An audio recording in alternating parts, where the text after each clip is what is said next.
नमस्कार दोस्तों, आपका स्वागत है फैंटेसी नॉवल ऑडियो बुक में। आज हम लेकर आए हैं एक रोमांचक और रहस्यमयी कहानी जो आपको कल्पना की एक नई दुनिया में ले जाएगी। शुरू करने से पहले एक महत्वपूर्ण सूचना। इस कहानी के सभी पात्र, स्थान, घटनाएं और नाम पूर्णतः काल्पनिक हैं। इनका किसी वास्तविक व्यक्ति, स्थान या घटना से कोई संबंध नहीं है। यदि कोई समानता पाई जाती है तो वह मात्र संयोग होगी। तो बिना किसी देरी के आइए शुरू करते हैं आज की शानदार कहानी। अध्याय 311 अपमान। आप उस आदमी के बारे में पूछ रहे हैं जिसका शरीर टैटू से भरा हुआ है। ये यून ने वेन यू पर एक नजर डाली जो उससे 6 महीने छोटी थी। वह थोड़ी कमजोर लग रही थी और चूंकि यून का उससे बहुत कम संपर्क था, इसलिए उसे लगा कि वह बस एक बहुत शांत लड़की है। वेन यू ने नम आंखों से देखते हुए सिर हिलाया। उसने ये यून की ओर आशा भरी निगाहों से देखा। जी हाँ सीनियर, ये उसका नाम वाइपा है। आपने युद्ध से पहले उसकी जानकारी जरूर देखी होगी, है ना?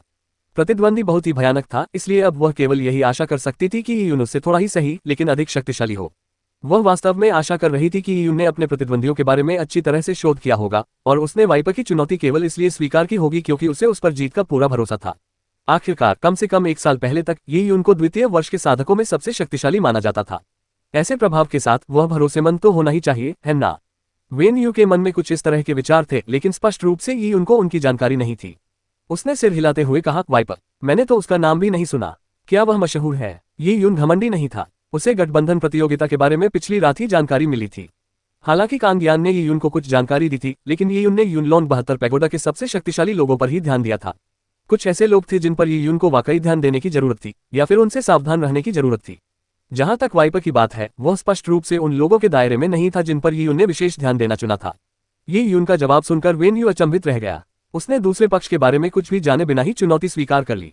वह सचमुच अवाक रह गई। वह इस मुकाबले में ये यून के साथ थी और दूसरों की चुनौतियों से ये यून की रक्षा करने के लिए वहां मौजूद थी। नेता होने के नाते मंच पर पहले और आखिरी में कौन जाएगा, इस पर अंतिम निर्णय ये यून का ही था। एक नेता के रूप में ये यून की भूमिका महत्वपूर्ण थी। फिर भी उन्होंने अपने प्रतिद्वंद्वी के बारे में कोई जानकारी जुटाई नहीं थी और प्रतिद्वंद्वी की ताकत को जाने बिना ही उसकी चुनौती को सहजता से स्वीकार कर लिया। चीजों को इस तरह से होते देख वेन यू इतनी दुखी हो गई कि वह आंसू भी नहीं बहा सकी। उसने मुंह खोला, लेकिन जो शब्द वह कहना चाहती थी वे बाहर नहीं निकल पाए। उसे एक बेहद अशुभ अनुभूति हो रही थी। उसने पलटकर चू शियाओरान और क्यूनियो के समूहों की ओर देखा। ये दोनों समूह अपनी अपनी छोटी छोटी बैठकें कर रहे थे और प्रतिद्वंद्वी के चयन पर चर्चा कर रहे थे। ली हॉन की बात करें तो ये समूह, जिसे लगभग पहले ही हार मान ली गई थी, अपने विरोधियों का चयन बहुत सावधानी से कर रहा था। चूंकि ली हॉन विरोधियों के चयन को लेकर यूनलोंग दिव्य साम्राज्य के साथ सहमति पर नहीं पहुंच सका, इसलिए अंततः लॉटरी निकालकर इसका निर्णय करना पड़ा। केवल उसकी तरफ से ही ये यून ने 1 सेकंड में फैसला कर लिया था। इस समय ये यून, जो एक कट्टर दुश्मन का सामना करने वाला नेता था, प्रतिभागियों की बेंचों पर बैठा आंखें बंद किए बैठा था। ऐसा लग रहा था कि अच्छा ही हुआ कि वह जन्मदिन की दावत की मेजों पर नहीं बैठा था, वरना शायद वह खाना शुरू कर देता। इस परिस्थिति का सामना करते हुए वेन यू को ऐसा लगा मानो उसके दिल को कीचड़ से सने खुरों वाले 10,000 सींगनुमा जानवरों ने कुचल दिया हो। इस समय वेन यू के बगल में खड़े तीनों कनिष्ठ छात्र इकट्ठा हो गए और आशंका से पूछने लगे, वरिष्ठ, ये बहुत मजबूत होंगे, है ना? प्रश्नवाचक चिन्ह, उद्धरण चिन्ह। ये तीनों जूनियर खिलाड़ी ये यून के ही समूह में थे। वे वेन यू से कमजोर थे और केवल संख्या पूरी करने के लिए वहां मौजूद थे। वे अपनी स्थिति से भलीभांति परिचित थे, इसलिए इतने बड़े युद्ध के आसन खतरे को लेकर वे विशेष रूप से घबराए हुए थे। वेन यू ने कड़वी मुस्कान दी। वह इन कुछ जूनियर खिलाड़ियों के थोड़े से आत्मविश्वास को भी प्रभावित नहीं कर सकी। उसने हिम्मत जुटाकर कहा, सीनियर, ये का प्रदर्शन उतना बुरा नहीं होना चाहिए। आखिर वह पिछली नौसिखिए प्रतियोगिता के विजेता थे। जूनियर खिलाड़ियों, चिंता मत करो, हम बाद में अपना सर्वश्रेष्ठ प्रदर्शन करेंगे। वेन यू के ऐसा कहने के बाद तीनों कनिष्ठों को थोड़ी राहत मिली। हालांकि उनमें अभी भी यूनलोंग दिव्य साम्राज्य के विरोधियों का सामना करने के लिए आवश्यक आत्मविश्वास की कमी थी। अरे बच्चे, तुम तो वाकई बहुत आत्मविश्वासी हो। जब ये यून ध्यान कर रहा था तभी उसे एक अप्रिय आवाज सुनाई दी। बिना देखे ही वह समझ गया कि यह उस कुटिल बूढ़े आदमी कांगयान की आवाज है। मुझे सीनियर कांगयान पर पूरा भरोसा है। मुझे इतनी बड़ी सेना देना, मुझे अग्रिम पंक्ति में खड़ा करना है। ये भी मेरे प्रति सम्मान का भाव दर्शाता है। हे, मेरा फायदा उठाने की कोशिश मत करो। क्या तुम मुझे कुछ ऐसा करने के लिए मजबूर करने का बहाना बनाना चाहते हो जो तुम नहीं करना चाहते? मेरे बारे में सोचना बंद करो। अगर तुम अच्छी तरह लड़ोगे तो नगर स्वामी द्वारा दिए जाने वाले लाभ मुझसे कहीं अधिक होंगे। वह इतना धनी है कि उसके शरीर से तेल बहता है। कुछ शब्द कहने के बाद कांगयान फिर से गंभीर हो गया। बच्चे, अपने विरोधियों को हल्के में मत लो। तुम्हारा विरोधी कमजोर नहीं है। ये सांप जैसा बच्चा बहुत ताकतवर है। आसान काम में बुरी तरह असफल मत हो जाना। समझ गया? ये यून हंसा। वह प्रतियोगिता के मुख्य रेफरी को दिव्य वन्य मंच पर आते हुए देख रहा था जब उन्होंने प्रतियोगिता के प्रारंभ की घोषणा की। कुछ छोटे समूहों की प्रतियोगिताएं साथ साथ आयोजित की गईं। ये यून की टीम में केवल युवा समूह के लोग थे, इसलिए वह डिवाइन वाइल्डनेस स्टेज पर नहीं जा सका। उन्हें 8वें चरण में भेजा गया। इस समय वाइपर ऐसा लग रहा था मानो कोई बिल्ली चूहों को देख रही हो। वह ये यून को बड़ी दिलचस्पी से देख रहा था। सचमुच उसे घमंड करने का पूरा हक था। युन लॉन्ग 72 पैगोडा के शिष्यों का ये छोटा सा समूह प्रतिभाओं से भरा हुआ था और उनकी गुणवत्ता पहले के शिष्यों से कहीं बेहतर थी। और वह वाइपर इन सभी विशेषज्ञों के बीच भी पहले की तरह ही उत्कृष्ट था। यदि हाल ही में 72 पैगोडा में बेहद प्रतिभाशाली शिष्यों का समूह न होता तो 7 स्टार पैगोडा के स्वामी ने युन लॉन्ग डिवाइन किंगडम के भविष्य का निर्णय इन शिष्यों को सौंपने की शर्त कभी नहीं रखी होती। सन लॉन्ग, ऊपर जाओ, उन छोटी मछलियों का ध्यान रखो और ये युन को मजबूर करो, फिर मैं ऊपर जाकर खूब मजे करूंगा। वाइपर हंसा और उसने ये युन की बात को बिल्कुल भी गंभीरता से नहीं लिया। वह ये युन से 1 साल बड़ा था और उसकी साधना का स्तर ये युन से एक पूरा स्तर ऊपर था। भला वह कैसे हार सकता था? हाँ, मेरे हाथों में बहुत दिनों से खुजली हो रही थी। आखिरकार मुझे फिर से खून दिखाई दे रहा है। कौन जाने, शायद मैं ये युन से छुटकारा भी पा लूं। सन लॉन्ग ने अपने काले लोहे के पंजे पहने और मंच पर कूद पड़ा। वह वाइपर कबीले के मुख्य सदस्यों में से एक था और आमतौर पर वाइपर के साथ ही रहता था, इसलिए उसकी शैली वाइपर से काफी मिलती जुलती थी। मेरा प्रतिद्वंदी कौन है? आओ ऊपर। सन लॉन्ग मुस्कुराया। उसने अपनी जीभ बाहर निकाली और अपने काले लोहे के पंजों को धीरे से चाटा। उसके चेहरे पर घोर बुराई का भाव था। योद्धाओं के लिए उनका रुख महत्वपूर्ण था। सन लॉन्ग का भयावह रुख देखकर ही लोग उसके सामने खड़े होने से भयभीत हो जाते थे। सीनियर ही, हम किसे ऊपर भेज रहे हैं? सन लॉन्ग को देखकर वेन यू का दिल जोर से धड़कने लगा। ऐसा लग रहा था कि वाइपर के गुर्गों को भी हल्के में नहीं लिया जा सकता। इस व्यक्ति के मन में हत्या करने का पूरा इरादा भरा हुआ था। वह अब तक देखे गए किसी भी व्यक्ति से कहीं अधिक भयावह था। वहां उपस्थित साधक अधिकतर किशोरवय थे। बलवान होने के बावजूद उन्होंने वास्तविक युद्धों में ज्यादा लोगों को नहीं मारा था। यह आप सभी पर निर्भर है। सुरक्षा पर ध्यान दें। ये युन ने उन्हें प्रोत्साहित किया। उन्हें यह भी महसूस हुआ कि सन लॉन्ग को हल्के में नहीं लिया जा सकता, लेकिन मार्शल आर्ट का अभ्यास करने वाले योद्धाओं को भविष्य में सन लॉन्ग से कहीं अधिक दुष्ट शत्रुओं का सामना करना पड़ेगा। ताया डिवाइन सिटी के इन नन्हे पौधों को भी बड़े होने के लिए नरसंहार से गुजरना पड़ा। अन्य बातों को नजरअंदाज करते हुए निकट भविष्य में होने वाला संभावित राक्षसी हमला ही रक्तपात का कारण बनेगा। इसमें अनगिनत लोग मारे जाएंगे। अभी थोड़ा कष्ट सह लेना भविष्य में अपनी जान गंवाने से बेहतर था। हालांकि ये युन के आदेशों से वेन यू क्रोधित हो गया। सुरक्षा पर ध्यान देना तुम्हारी जिम्मेदारी है कहने का उसका क्या मतलब था? क्या किसी नेता को ऐसा कहना चाहिए? शाओ झेन, ऊपर जाओ, वेन यू ने गुस्से से आदेश दिया। चून की नेता को कोई परवाह नहीं थी, इसलिए उसे ही कमान संभालनी पड़ी। शाओ झेन छोटे कद का युवक था। वेन यू की बातें सुनकर उसने दांत पीसते हुए मंच पर छलांग लगा दी। जियाओ ज़ेन के सामने सन लॉन्ग था जो भयावह हंसी हंस रहा था। तस्क, वाकई ताजा है, मुझे तुम्हारा खून चखने दो। जैसे ही सन लॉन्ग बोला, उसके शरीर में हत्यारा इरादा उमड़ पड़ा। उसकी युआनची ऊर्जा विस्फोटित हुई और उसकी भुजाओं के पंजे खून जैसे लाल हो गए। ऐसा लगा मानो वह अचानक एक दुष्ट दानव में बदल गया हो। मैं हत्या के नियमों का पालन करता हूँ। जितना अधिक मैं मारता हूँ, मेरे हाथ उतने ही खून से सने होते हैं और मैं उतना ही शक्तिशाली बनता हूँ। मुझे याद भी नहीं कि मैंने आज तक कितने लोगों या निर्जन जानवरों को मारा है। यहाँ तक कि किसी प्रतियोगिता में भी मुझे डर है कि मैं अपनी हत्या करने की इच्छा को नियंत्रित नहीं कर पाऊंगा। सन लॉन्ग पागलों की तरह हंसने लगा जबकि शियाओ जेन का चेहरा पीला पड़ गया। वह एक प्रतिष्ठित परिवार का युवा सरदार था। उसने बचपन से ही लाड़ प्यार भरा जीवन जिया था। क्या उसने कभी अपने हमउम्र व्यक्ति को इस तरह के विकृत स्वभाव वाले व्यक्ति से पहले कभी देखा था? मंच के नीचे बैठकर देख रहे यी युन ने चुपके से अपना सिर हिलाना शुरू कर दिया। उनके लिए सन लॉन्ग कोई बड़ी बात नहीं थी, लेकिन उनके और शियाओ जेन के रुख में बहुत बड़ा अंतर था। इसका कारण ये था कि सन लॉन्ग और शियाओ जेन के पालन पोषण के अनुभव अलग अलग थे। दूसरा, ताया डिवाइन सिटी के हाल के बैच पहले के बैचों की तुलना में कमजोर थे। परिणामस्वरूप जब डिवाइन सिटी के योद्धाओं का सामना युन लॉन्ग 72 पैगोडा के योद्धाओं से हुआ तो उनमें स्वाभाविक रूप से आत्मविश्वास की कमी थी। इस स्थिति में भले ही उनकी ताकतें समान हो, ये पूरी तरह से एक तरफा लड़ाई होगी। इसके अलावा जियाओ ज़ेन की ताकत वास्तव में सन लॉन्ग की तुलना में कमजोर थी। 3 चालें। सन लॉन्ग ने 3 उंगलियां फैलाईं। 3 चालों में मैं तुम्हारे चेहरे का दाहिना हिस्सा चीर दूंगा, फिर मैं तुम्हारे दाहिने हाथ और दाहिने पैर की नसें तोड़ दूंगा। मुझे अपने प्रतिद्वंदी के दाहिने हिस्से पर हमला करना पसंद है, उनके दाहिने हिस्से को चीर-फाड़ कर देना और बाएं हिस्से को सही सलामत छोड़ देना। है ना ये बहुत दिलचस्प? हाँ। सन लॉन्ग बेहद घमंडी था। ये सुनकर जियाओ ज़ेन क्रोधित हो उठी। क्या वह सोचता है कि मैं कोई कमजोर और भोली भेड़ हूं जिसे बलि चढ़ाया जा सकता है? ये तो हद से ज्यादा हो रहा है। गुस्से से चेहरा लाल हो जाने पर वेन यू ने अपनी छोटी मुट्ठी भींच ली। इसी क्षण सन लॉन्ग हरकत में आया। वह अत्यंत फुर्तीला था और पलक झपकते ही शियाओ ज़ेन के ठीक सामने प्रकट हो गया। उसने अपने पंजे से शियाओ ज़ेन के चेहरे के दाहिने हिस्से पर वार किया। शियाओ ज़ेन बेहद घबरा गया था, लेकिन आखिरकार वह नौसिखियों के इस समूह में सर्वश्रेष्ठ में से एक था। हालांकि युद्ध की शुरुआत में उसका रुख कमजोर था, लेकिन अपने गुस्से के कारण वह अपनी असली ताकत दिखाने में सक्षम रहा। वह अपने प्रतिद्वंदी को जहां चाहे वहां वार करने की अनुमति कैसे दे सकता था? यह तो बहुत शर्मनाक था। वह पीछे हट गया और उसी समय उसने अपनी तलवार से सन लॉन्ग की हथेली पर वार किया। पंजे को कम दूरी का हथियार माना जाता था और ये तलवार से छोटा होता था। पंजा जितना लंबा होता था उतना ही शक्तिशाली होता था। जियाओ ज़ेन का मानना था कि इस तरह वार करने से उसका प्रतिद्वंदी या तो अपना हाथ पीछे खींच लेगा या उसकी हथेली तलवार से आर पार हो जाएगी। हालांकि जब जियाओ ज़ेन वार कर रही थी तभी सन लॉन्ग के चेहरे पर एक मुस्कान उभर आई। उसका शरीर अविश्वास से मुड़ा और अचानक कहीं से 3 पंजे जैसी किरणें प्रकट हुई। खून के छींटे उड़ते ही जियाओ ज़ेन ने दिल दहला देने वाली चीख मारी। इन 3 नुकीले पंजों ने शियाओ झेन के चेहरे के दाहिने हिस्से पर वार किया था। उसके गाल, नाक, कान और आंख के कोने पंजों के वार से बुरी तरह फट गए थे। उसके चेहरे पर 3 गहरे निशान बन गए थे। शियाओ झेन ने अपना चेहरा पकड़ लिया। उसका हाथ खून से लथपथ था और उसकी आंखें लाल हो गई थीं। उसके दाहिने चेहरे की त्वचा नीचे की ओर धंस गई थी। सन लॉन का हमला बेहद क्रूर था। अध्याय 312, अपने ही कर्मों का फल चखना। क्या बिल्ली है? मंच के नीचे मौजूद शियाओ झेन की टीम के सदस्य बेहद चिंतित थे। शियाओ झेन ने कथित तौर पर सन लॉन के हमले से खुद को बचा लिया था, तो फिर उन्हें चोट कैसे लगी?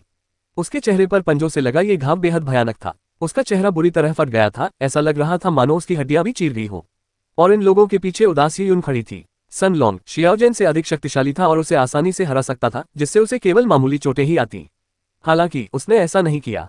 इसके बजाय उसने पहले हमले की जगह का संकेत दिया, जिससे जियाओ ज़ेन को तैयार होने का मौका मिल गया। फिर भी हमला सफल रहा। ये योद्धाओं के लिए बेहद शर्मनाक था, और किसी का चेहरा इस हद तक बुरी तरह से फट जाना कि वह विकृत हो जाए, एक बहुत बड़ा अपमान था। इतने महत्वपूर्ण अवसर पर विभिन्न गुटों के महत्वपूर्ण व्यक्तियों की निगाहों के सामने इस तरह का अपमान होना शियाओ ज़ेन के चेहरे को जमीन पर रौंदने के बराबर था। इससे मार्शल आर्ट में शियाओ ज़ेन का आत्मविश्वास भी नष्ट हो सकता है, जिससे भविष्य में उसके मन में बुरे विचार घर कर सकते हैं। भले ही जियाओ झेन के घाव पूरी तरह से ठीक हो जाएं, लेकिन मनोवैज्ञानिक प्रभाव से उबरना मुश्किल होगा। इस तरह से करना एक बेहद घिनौना काम था। शियाओ झेन, हार मान लो और नीचे आ जाओ। ये यून खड़ी हो गई। युद्ध का परिणाम पहले से ही स्पष्ट था। शुरू में इन युवा स्वामियों को, जिन्होंने कभी युद्धों की क्रूरता का अनुभव नहीं किया था, थोड़ा रक्तपात कराना अच्छा था, लेकिन सीमा से आगे बढ़ना ठीक नहीं था। यदि यह सिलसिला जारी रहा तो इससे शियाओ झेन के मन में राक्षस उत्पन्न हो जाएंगे, और ये मानसिक राक्षस भविष्य में शियाओ झेन को आध्यात्मिक उन्नति प्राप्त करने में विफल कर सकते हैं। शियाओ झेन ने अपना चेहरा ढक लिया। उसका मुंह और चेहरे का दाहिना हिस्सा बुरी तरह फट गया था। वह बोल नहीं पा रहा था, फिर भी उसने बड़ी मुश्किल से अपना मुंह खोलने की कोशिश की। हालांकि उसी क्षण उसे अपने सामने एक धुंधली सी आकृति दिखाई दी और अचानक उसका दाहिना पैर और दाहिना हाथ ठंडा पड़ गया। इसके बाद उसे तीव्र दर्द होने लगा। जब जियाओ झेन लुढ़कते हुए बाहर आया तो एक बार फिर खून दिखाई दिया। उसके दाहिने हाथ और दाहिने पैर की नसें पूरी तरह से कट गई थीं। सन लॉन्ग ने अपने धातु के पंजों से खून चाटा और बेपरवाही से हंसते हुए कहा, हा, मैंने कहा था कि मैं तुम्हारे दाहिने पैर और हाथ की नसें तोड़ दूंगा। मैं अपना वादा कैसे तोड़ सकता हूँ? मैं अपनी बात का पक्का हूँ। सन लॉन्ग की बात सुनकर जियाओ ज़ेन की टीम के सदस्य गुस्से से आग बबूला हो गए।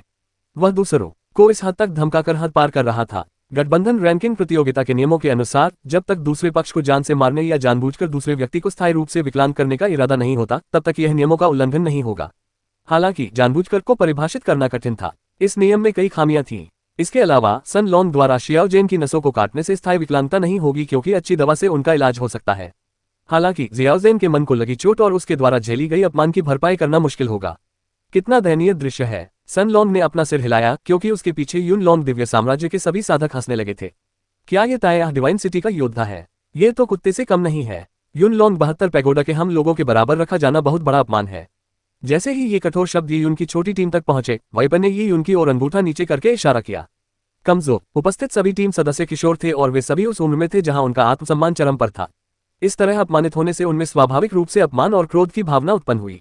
विशेषकर जियाओ झेन, जो गंभीर रूप से घायल हो गया था। उसका शरीर कांप रहा था। वह सचमुच चाहता था कि युद्ध में जीत के बदले वह मर जाए। ये यून चुप हो गया। उसने शांत भाव से मंच पर मौजूद सन लॉन्ग की ओर देखा। आपका नाम सन लॉन्ग है? हाँ, मेरा नाम याद रखना, सन लॉन्ग ने शरारती मुस्कान के साथ कहा। उसने अपनी ठुड्डी थोड़ी ऊपर उठाई और ये यून को तिरस्कार भरी निगाहों से देखा। ये यून ने अपने हाथ में पहनी अंगूठी को हल्के से छुआ और शांत भाव से कहा, मैंने उसे पहले ही हार मानने पर मजबूर कर दिया था। फिर भी तुमने उस पर हमला क्यों जारी रखा? तुमने उसे हार मानने पर मजबूर कर दिया। मुझे सिर्फ इसी वजह से रुकना पड़ेगा। तुम खुद को क्या समझते हो? मजाक है। सन लॉन्ग ने ये यून को ऐसे देखा जैसे किसी मंदबुद्धि को देख रहा हो। सिर्फ इसलिए कि तुम नेता हो? क्या तुम्हें प्रतियोगिता के नियमों का पता नहीं है कि सिर्फ प्रतिद्वंदी की हार ही गिनी जाती है? अफसोस, वो अभी कुछ बोल नहीं पाया। हाँ, सन लॉन्ग हंसा और उसके पीछे वाइपर और उसके साथी भी हंसने लगे। तस्क, तुम्हारी निगाहें तो डरावनी लग रही हैं। सन लॉन्ग ने ये यून को देखा और जान गया कि ये यून की शांत आंखों में जानलेवा इरादा झलक रहा है। फिर भी उसे जरा भी डर नहीं लगा। अगला कौन है? ऊपर आओ। क्या मैं तुम्हारे चेहरे का बायां हिस्सा फाड़ दूं या दायां? तुम मौत को दावत दे रहे हो। मैं शियाओ झेन का बदला जरूर लूंगा। ताया डिवाइन सिटी के युवा अपने रुख में कमजोर थे, लेकिन उग्र स्वभाव और सन लॉन्ग के उकसावे के कारण वे इसे और सहन नहीं कर सके। एक युवक मंच के किनारे तक पहुंचा और ऊपर कूदने ही वाला था कि वेन यू ने उसे रोक दिया।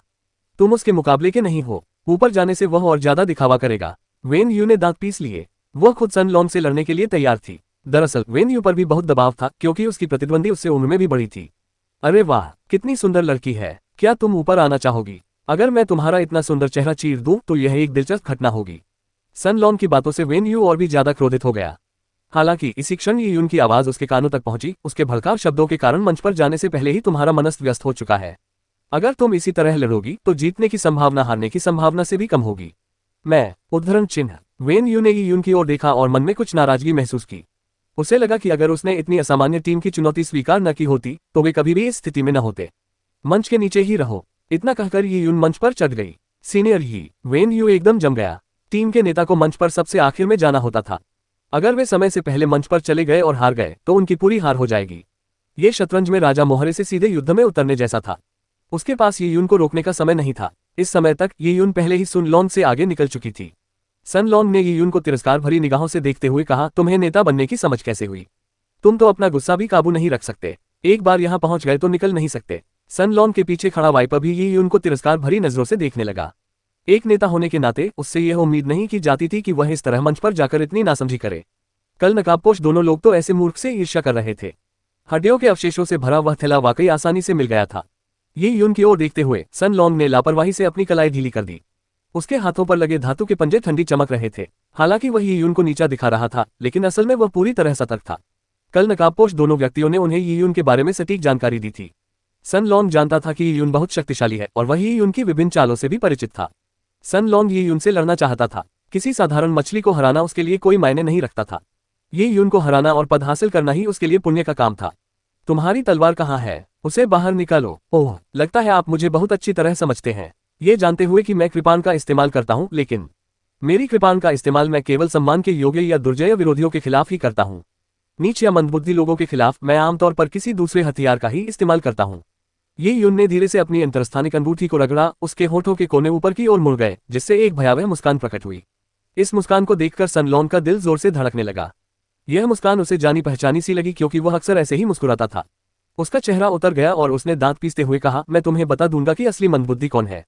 वह अनुमान लगा रहा था कि यून का दूसरा हथियार धनुष था या नहीं। नकाबपोश लोगों द्वारा दी गई जानकारी में केवल इतना उल्लेख था कि यून के दो सबसे शक्तिशाली हथियार धनुष और तलवार थे। इसके अलावा और कुछ नहीं बताया गया था। ये यून ने सन लॉन के जवाब पर ध्यान नहीं दिया और अचानक याद करते हुए कहा, हाँ, अभी आपने कहा था कि प्रतियोगिता के नियमों के अनुसार प्रतिद्वंद्वी केवल व्यक्तिगत रूप से हार स्वीकार कर सकते हैं। अगर ऐसा नहीं होता है तो उसे गिना नहीं जाएगा, है ना? ये यून ने पूछा, और इससे पहले कि सन लॉन जवाब दे पाता, ये यून ने 3 उंगलियां बढ़ा दी। 3 चालें। मैं तुम्हारे चेहरे के बाएं हिस्से, तुम्हारे बाएं हाथ और तुम्हारे बाएं पैर को तोड़ दूंगा। तुम मौत को दावत दे रहे हो। सन लॉन गुस्से से भड़क उठा। ये यून को यकीनन पता नहीं था कि मौत का क्या मतलब होता है, खासकर उन शब्दों में जो उसने उसके खिलाफ इस्तेमाल किए। क्या उसे लगता था कि वह उसका कुछ बिगाड़ सकता है? सन लॉन के शरीर में जानलेवा इरादे उमड़ पड़े और उसकी निगाहें ये यून पर टिक गईं। उसका शरीर चीते की तरह तेजी से आगे बढ़ा।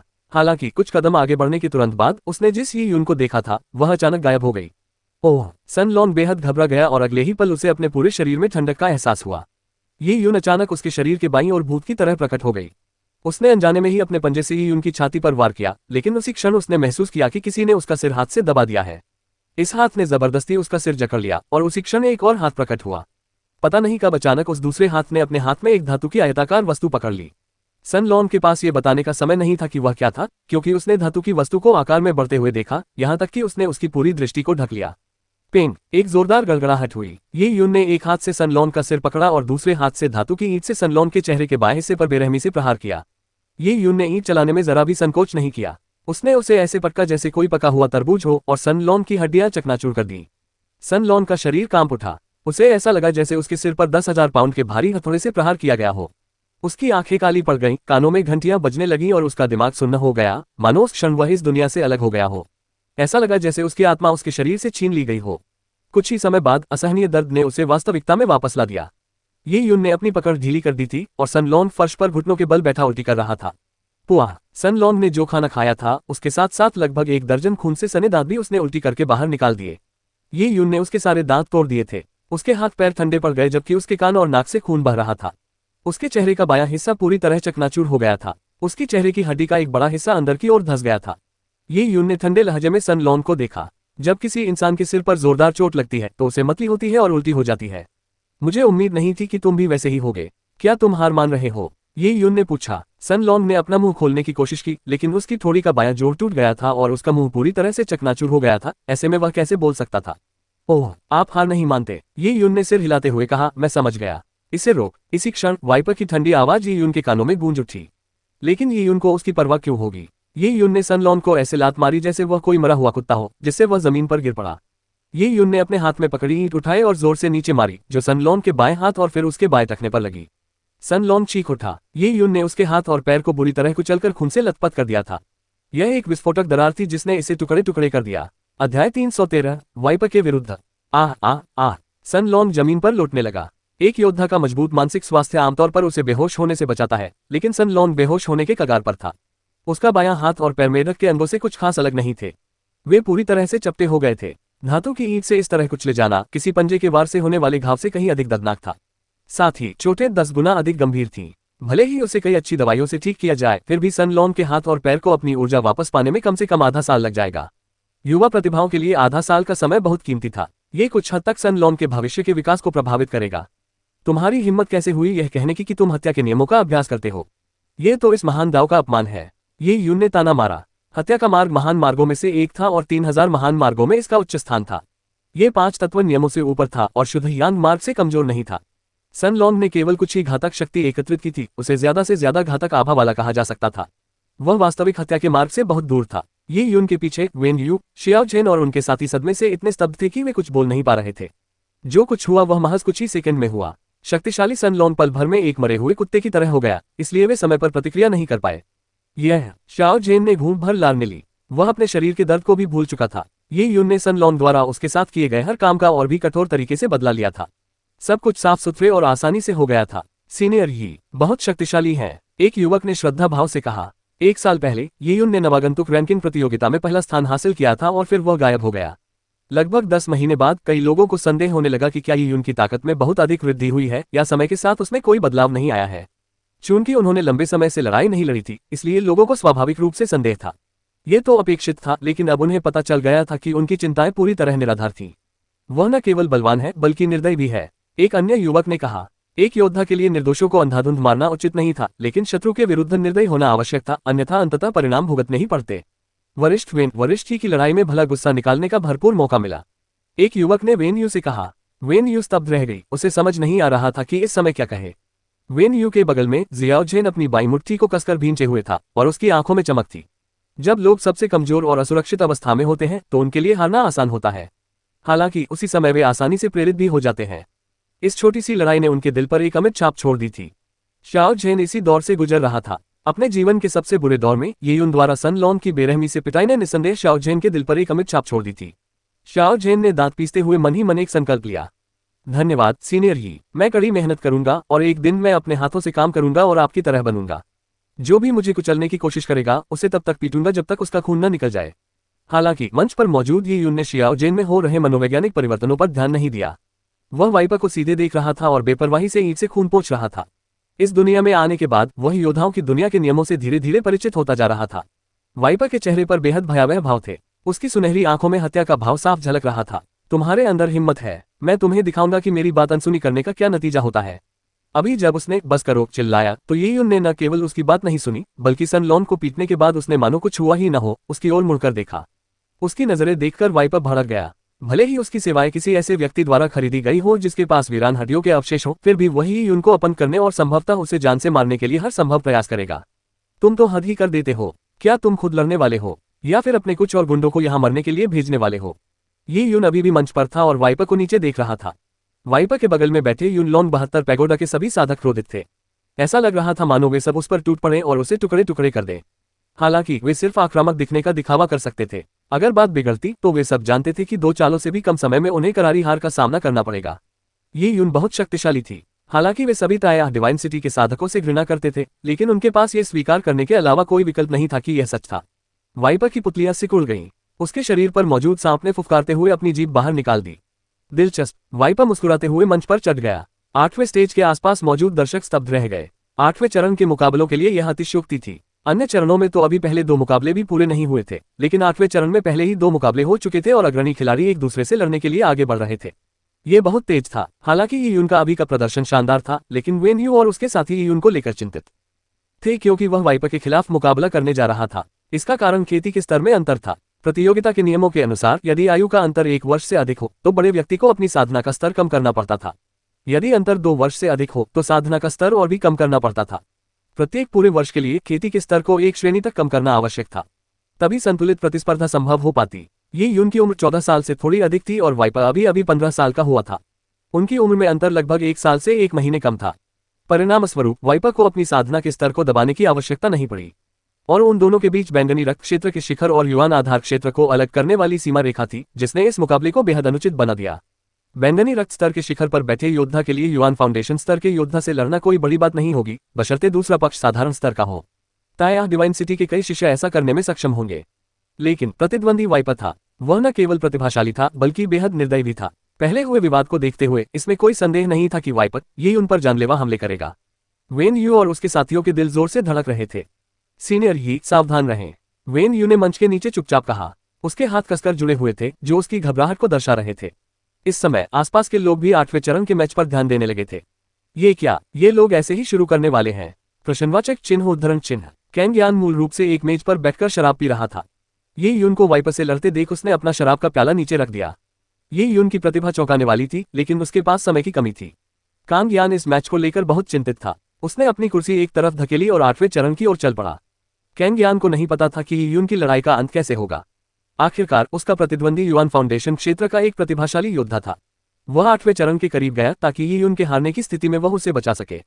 नियमों की तो बूढ़े कांग को कोई परवाह ही नहीं थी। ये यून की रक्षा करना उनके लिए सर्वोपरि था। न केवल कांग यान ने इस लड़ाई पर विशेष ध्यान दिया, बल्कि पास ही मिली होंग यांग हाओरान और उनके साथियों ने भी 8वें चरण में चल रहे मुकाबले को देखा।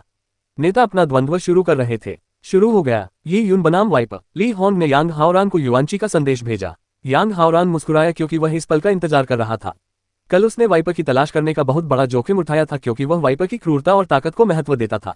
वाइपर ये यून के खिलाफ लड़ते हुए नियमों की सीमाओं को दरकिनार कर सकता था, इसलिए यह बिल्कुल सही था। ये यून के प्रतिभाशाली होने से क्या फर्क पड़ता है? विकास के लिए समय के बिना तो यह व्यर्थ है। वाइपर निश्चित रूप से ये यून पर एक अमिट छाप छोड़ेगा। अध्याय 314 विश्व तत्वीय नियम। ये यून, मुझसे मिलना तुम्हारे लिए दुर्भाग्य की बात है। मैं तुम्हें इस लड़ाई को जीवन भर याद रखने पर मजबूर कर दूंगा। युद्ध शुरू होने से पहले वाइपर ने युवांची ध्वनि संदेश के माध्यम से ये यून से कहा। ये यून ने थोड़ा सा माथा सिकोड़ा। वाइपर शुरू से ही उसे निशाना बना रहा था। यह निश्चित रूप से सनलॉन को हराने की वजह से नहीं था, वरना वह चुनौती देने की पहल क्यों करता? तुम मुझे ही निशाना क्यों बना रहे हो? ये यून ने युवांची संचार के जरिए पूछा। उसे यकीन नहीं हो रहा था कि वाइपर को उसमें सिर्फ इसलिए दिलचस्पी है क्योंकि वह पिछले नौसिखिए रैंकिंग मुकाबले का चैंपियन था। वाइपर जाहिर तौर पर बहुत घमंडी था, इसलिए वह अपने से निचले स्तर के किसी व्यक्ति में कभी दिलचस्पी नहीं लेता। ये यून को शक था कि वाइपर के पीछे कोई ऐसा व्यक्ति है जो जानबूझकर उसे निशाना बना रहा है। हे तुम्हारे पास अभी भी सोचने का समय है। लगता है तुम्हें अभी भी अपनी स्थिति का एहसास नहीं है।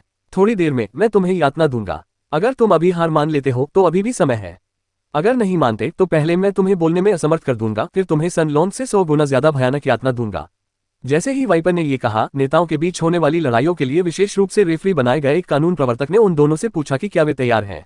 ये पुलिस अधिकारी ताया डिवाइन सिटी का निवासी था। वह मुख्य रूप से ये यून से इसलिए पूछ रहा था क्योंकि उसने महसूस किया कि ये यून ने अभी तक अपना हथियार नहीं निकाला था। मैं तैयार हूँ। ये यून ने सिर हिलाया और लापरवाही से अपनी कलाई ढीली कर दी और खून से लथपथ ईंट को लहराया। ओह! पुलिस अधिकारी क्षण भर के लिए स्तब्ध रह गया। क्या ये यून इस तरह लड़ने की योजना बना रहा था? न केवल कानून लागू करने वाले अधिकारी, बल्कि ये उनके पीछे खड़े लोग जैसे वेन यू और उसके साथी भी हैरान रह गए। उन्हें लगा कि साधना स्तर में अंतर के कारण ये यून के लिए वाइपर के खिलाफ जीतना मुश्किल होगा, फिर भी उसने हथियार क्यों नहीं निकाला? ये बच्चा वाकई चिंता का कारण है।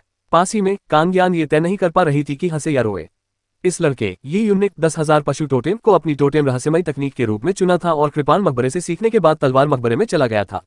अब वह एक ईंट का इस्तेमाल करके यून लॉन्ग दिव्य साम्राज्य के एक ऐसे प्रतिभाशाली व्यक्ति का सामना कर रहा था जिसकी साधना उससे कहीं अधिक उन्नत थी। क्या ये वो चीजें हैं जो एक सामान्य व्यक्ति करेगा? ये यून की बात सुनकर वाइपर दिल खोलकर हंसा। क्या तुम्हारा दिमाग ठीक है? तुम सचमुच मुझसे लड़ने के लिए हथियार का इस्तेमाल नहीं करना चाहते? ये यून ने मुस्कुराते हुए कहा। तुम्हें किसने कहा कि यह मेरा हथियार नहीं है? मैंने पहले भी कहा है, मेरी तलवार का इस्तेमाल केवल सम्मान के योग्य या दुर्जय विरोधियों के खिलाफ ही किया जाना चाहिए। नीच या मंदबुद्धि लोगों के लिए ईंट ही काफी है। ये यून की बातों ने वेन यू और उसके साथियों को सांस रोककर रख दिया। वाइपर पहले से ही पागल था, फिर भी ये यून ने जानबूझकर उसे उकसाया। अगर वाइपर सचमुच पागल हो गया तो परिणाम अप्रत्याशित होगा। वाइपर का चेहरा तनावग्रस्त होने लगा और उसकी पुतलियां सांप की तरह एक धुरी के आकार में बदल गईं। मैं समझ गया, तुम चाहते हो कि मैं तुम्हें पाताल लोक भेज दूं। वाह! वाइपर तेजी से आगे बढ़ा। उसकी गति बेहद तेज थी और उसका शरीर मानो हड्डियों से रहित था। वह जमीन से सटकर आगे बढ़ रहा था। वह किसी अजगर की तरह तेजी से आगे बढ़ रहा था। कई लोगों के लिए इस तरह की विचित्र शारीरिक गतिविधि को देखने का यह पहला मौका था। मरना! वाइपर ने अपने पंजे से आगे की ओर वार किया। उसका हथियार भी एक धातु का पंजा था और उसका वार ऊपर से नीचे की ओर आया। उसके हमले का निशाना यी यून की थोड़ी थी। अगर वह धातु का पंजा अंदर धंस जाता तो वह थोड़ी को भेदते हुए यी यून के मुंह में घुस जाता और उसकी जीभ को फाड़ देता। इससे स्वाभाविक रूप से यी यून बोलने में असमर्थ हो जाता। वाइपर अपने शब्दों को साकार कर रहा था और यी यून को हार स्वीकार करने से रोकने का प्रयास कर रहा था। यी यून की निगाहें ठंडी पड़ गईं और उसने हाथ में पकड़ी ईंट को उठाकर वाइपर के पंजे पर दे मारा। धातु के पंजे के विरुद्ध ईंट का इस्तेमाल करने पर ईंट जैसा कुंद हथियार स्वाभाविक रूप से अधिक प्रभावी होगा। हालांकि ठीक उसी क्षण वाइपर के कंधों पर बैठा विषैला सांप अचानक हमला करते हुए यी यून की छाती की ओर झपटा।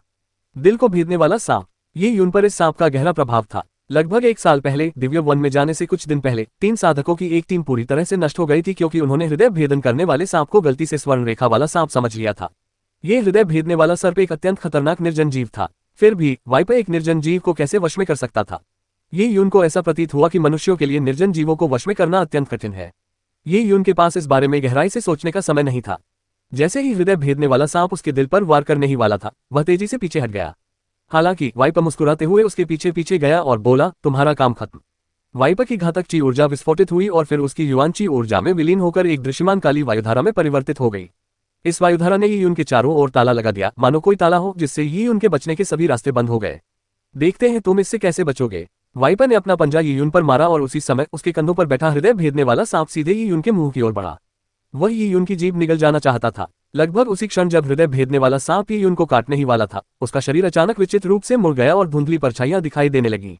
यी यून का शरीर अचानक एक लचीली फुर्तीली शक्ति में परिवर्तित हो गया, जो बिना किसी प्रतिरोध के हवा में तेजी से उड़ने लगी। सूक्ष्म बारीकियों को लेकर बड़ी सफलता का दौर। भागो भागो भागो। यी यून ने हवा में अचानक दिशा बदली और अविश्वसनीय गति से घातक चीलॉक को पार कर गया। उसने लगातार 10 से अधिक हमलों को चकमा दिया और जब वह उन अंतिम कुछ हमलों तक पहुंचा जिन्हें वह चकमा नहीं दे सका, तो उसने अपनी ईंट से उन पर प्रहार किया। पेंग पेंग पेंग। यी यून ने 3 घातक क्यूई ताले तोड़ दिए। फुफकार। अचानक यी यून के पीछे से विषैले सांप की फुफकारने की आवाज सुनाई दी। ये हृदय भेदने वाला सांप एक कीड़े की तरह था जो बिना हिले डुले यी यून का पीछा कर रहा था। उसकी गति बेहद तेज थी, लगभग प्रकाश की किरण जैसी। हालांकि यी यून ने उसकी ओर देखा तक नहीं, क्योंकि अपनी ऊर्जा दृष्टि से वह हृदय भेदन करने वाले सांप के हमले के पथ को पूरी तरह से समझ सकता था। यी यून ने ईंटों से हमला किया। पेंग। यी यून की ईंट ने हृदय भेदन करने वाले सांप के त्रिकोणीय आकार के सिर पर जोरदार प्रहार किया। एक तेज कराह के साथ यी यून ने हृदय भेदने वाले सांप को हवा में उड़ा दिया। क्या हॉट पियर्सिंग स्नैक को उड़ते हुए देखकर और ये देखकर कि यी यून द्वारा उसकी अधिकांश घातक ऊर्जा को तितर-बितर कर दिया गया था, वाइपर बहुत चिंतित हो गया। हाथ में इस तरह के कुंद हथियार का इस्तेमाल करने से यी यून की आक्रमण गति काफी सीमित हो जानी चाहिए थी, इसलिए हॉट पियर्सिंग स्नैक की बिजली जैसी तेज गति को देखते हुए ये पूरी तरह से अप्रत्याशित था कि यी यून की ईंट से वह चकनाचूर हो जाएगा। वाइपर की धुरी के आकार की पुतलियां यी यून को घूर रही थी। उसकी आंखों में सदमे की एक झलक दिखाई दी। दोनों के बीच कुछ ही सेकंड तक मुक्केबाजी हुई। देखने वालों में से कई लोगों को तो प्रतिक्रिया देने का समय भी नहीं मिला। ये सब इतनी तेजी से हुआ कि वेन यू और उसके साथियों जैसे लोग तो मुक्केबाजी की पूरी प्रक्रिया भी नहीं देख पाए। उन्हें बस इतना ही महसूस हो रहा था कि लड़ाई इतनी भीषण थी कि उनकी सांसें थम सी गई थी। सीनियर यी कमाल के हैं, उन्हें जरा भी नुकसान नहीं हो रहा। वेन यू और उनके साथियों के लिए युआन फाउंडेशन क्षेत्र के विशेषज्ञ के सामने न हारना एक बेहद आश्चर्यजनक उपलब्धि थी। सीनियर यी ने तो अपनी तलवार का इस्तेमाल भी नहीं किया। यी यून की नवोदित टीम के सभी खिलाड़ी बेहद उत्साहित थे। ये सोचना बहुत बड़ी गलती थी कि यी यून ईंट के सामने कमजोर पड़ जाएगा, भले ही उसने वाइपर से निपटने के लिए अपनी कृपाण का इस्तेमाल नहीं किया था। जैसा कि यी यून ने कहा था, ईंट ही उसका हथियार भी थी। पहले ही वार पलटवार के बाद वाइपर का चेहरा उदास हो गया। उसने पहले तो जीत को अपनी जीत मान लिया था। उसे कभी उम्मीद नहीं थी कि यी यून पलटवार कर उसके हृदय भेदन करने वाले सांप को भी घायल कर देगा। उसे यह बात अपमानजनक लगी कि युआन फाउंडेशन स्तर पर होने के बावजूद जब वह अपने से 1 साल छोटे चरम बैंगनी रक्त स्तर के प्रतिद्वंद्वी के खिलाफ लड़ रहा था, तो वह उसे एक ही वार में बेरहमी से मार नहीं सका। फुफकार। यी यून द्वारा जमीन पर गिराए गए हृदय भेदन करने वाले सांप ने अपनी जीभ बाहर थूकते हुए वापस वाइपर के कंधों पर चढ़ गया। ये देखकर यी यून घबरा गया। हृदय भेदने वाले सांप के सिर पर जोरदार प्रहार हुआ था, फिर भी वह उसे सहन करने में सक्षम था और मरा नहीं। ये सांप सामान्य हृदय भेदन करने वाले सांपों से भी अधिक शक्तिशाली था। उफ, इस समय हृदय भेदी सर्प से हरी युआनची ऊर्जा निकल रही थी। ये दलदल से उठने वाली दुर्गंध के समान थी। हृदय भेदी सर्प के शरीर से चटकने और विस्फोट जैसी आवाजें निकलने लगीं और उसके शरीर पर शल्कों की एक परत उगने लगी। ये शल्क अत्यंत नुकीले थे और लगभग ब्लेड जैसे दिख रहे थे। यह क्या? ये यून चौंक गई। दिल को भेदने वाला सांप भला कैसे रूप बदल सकता है? और यह अनुभूति ऐसी थी मानो यह एक पहलू का प्रतीक हो। बच्चे, वाइपर पर बना हृदय भेदी सांप वास्तव में एक हृदय भेदी सांप के शव से बनी कठपुतली है। और वाइपर का एस्पेक्ट टोटेम भी सांप के आकार का है। उसने अपने एस्पेक्ट टोटेम और कठपुतली को एक शरीर में मिला दिया है। अब वह अपनी असली शक्तियों का इस्तेमाल करने वाला है, सावधान रहो। इस समय कैन ज्ञान की युआन क्यूई आवाज का प्रसारण ये यून के कानों में पड़ा। हृदय भेदने वाली सांप की कठपुतली, किसी पहलू के प्रतीक के साथ। क्या ऐसी कोई तकनीक भी थी? ये यून चिंतित हो गया। मार्शल आर्ट के मार्ग में वाकई कई रास्ते थे। इसमें विभिन्न प्रकार की युद्ध तकनीकों की कोई कमी नहीं थी। वाइपर दहाड़ा और उसके शरीर से हरा धुआं निकलने लगा। उसके पैरों के नीचे स्थित बैंगनी टंगस्टन का मंच हरे धुएं से रंगते ही ची ची की आवाजें निकालने लगा। जहां जहां धुआं मंच से मिलता था वहां छेद बन गए। इतना शक्तिशाली जहर, कई लोगों ने अपनी सांसें रोक लीं। यहां तक कि बैंगनी रंग की टंगस्टन धातु भी इससे गलने लगी। अगर यह किसी व्यक्ति के शरीर को छू लेती तो हड्डी तक पहुंचने से पहले ही सब कुछ जलकर राख हो जाता। ये यून, तुम वाकई बहुत शक्तिशाली हो। मुझे अपने एस्पेक्ट टोटेम और विश्व नियमों का उपयोग करने के लिए मजबूर करना वाकई प्रभावशाली है। वाइपर धीरे धीरे ये यून के पास पहुंचा और विष का उपयोग करके उसके शरीर को नष्ट करने की योजना बनाने लगा। ये यून चुप रहा। उसने अपनी कलाई ढीली की और अपने हाथ में मौजूद धातु की ईंट को घुमाया। तुम अब भी अपनी तलवार नहीं चला रहे हो, तुम सचमुच मौत को दावत दे रहे हो। वाइपर गुस्से से भड़क उठा। युआन फाउंडेशन क्षेत्र के योद्धा के रूप में उसके लिए पर्पल ब्लड क्षेत्र के शिखर पर पहुंचे ये उनसे लड़ना उसकी प्रतिभा की उपाधि को धज्जियां उड़ाने जैसा था। उसने कभी उम्मीद नहीं की थी कि एस्पेक्ट टोटेम का इस्तेमाल करने के बाद भी यून अपनी तलवार नहीं चलाएगा। अगर वह जीत भी जाता तो भी यह शर्मनाक होता। मैंने पहले भी कहा है, मेरी तलवार का इस्तेमाल केवल उन विरोधियों के खिलाफ किया जाना चाहिए जो सम्मान के योग्य हो या दुर्जय हो। तुम एक नीच व्यक्ति, केवल एक ईंट के लायक हो। ये यून की आवाज में कोई भाव नहीं था। मंच के चारों ओर वेन यू और उसके साथी उसे सुनकर अवाक रह गए। वे कुछ बोल नहीं पाए। इस समय तक वाइपर ने अपनी सारी तकनीकें दिखा दी थीं, फिर भी ये यून ने न केवल अपनी तलवार का इस्तेमाल नहीं किया बल्कि वह बार बार वाइपर को नीच कहकर कोस रहा था। उसे और उकसाना बंद करो, वेन यू ने मन ही मन कहा। उसने वाइपर की पूरी जानकारी देख ली थी और उसके चरित्र को जानती थी। यह व्यक्ति विकृत और क्रूर था। उसे डर था कि वाइपर इस लड़ाई में कोई घटिया चाल चलकर ये यून को लाइलाज चोट पहुंचा देगा। मैं तुम्हारे मांस और रक्त को धीरे धीरे पूरी तरह से गलकर नष्ट कर दूंगा। वाइपर दहाड़ा और उसके दोनों धातुई पंजे धुंधले हरे रंग में बदल गए। पूरा 8वां चरण हरे धुएं से ढक गया। ये हरा धुआं ब्लैकवाटर दलदल के विषैले धुएं से 10 गुना अधिक शक्तिशाली था।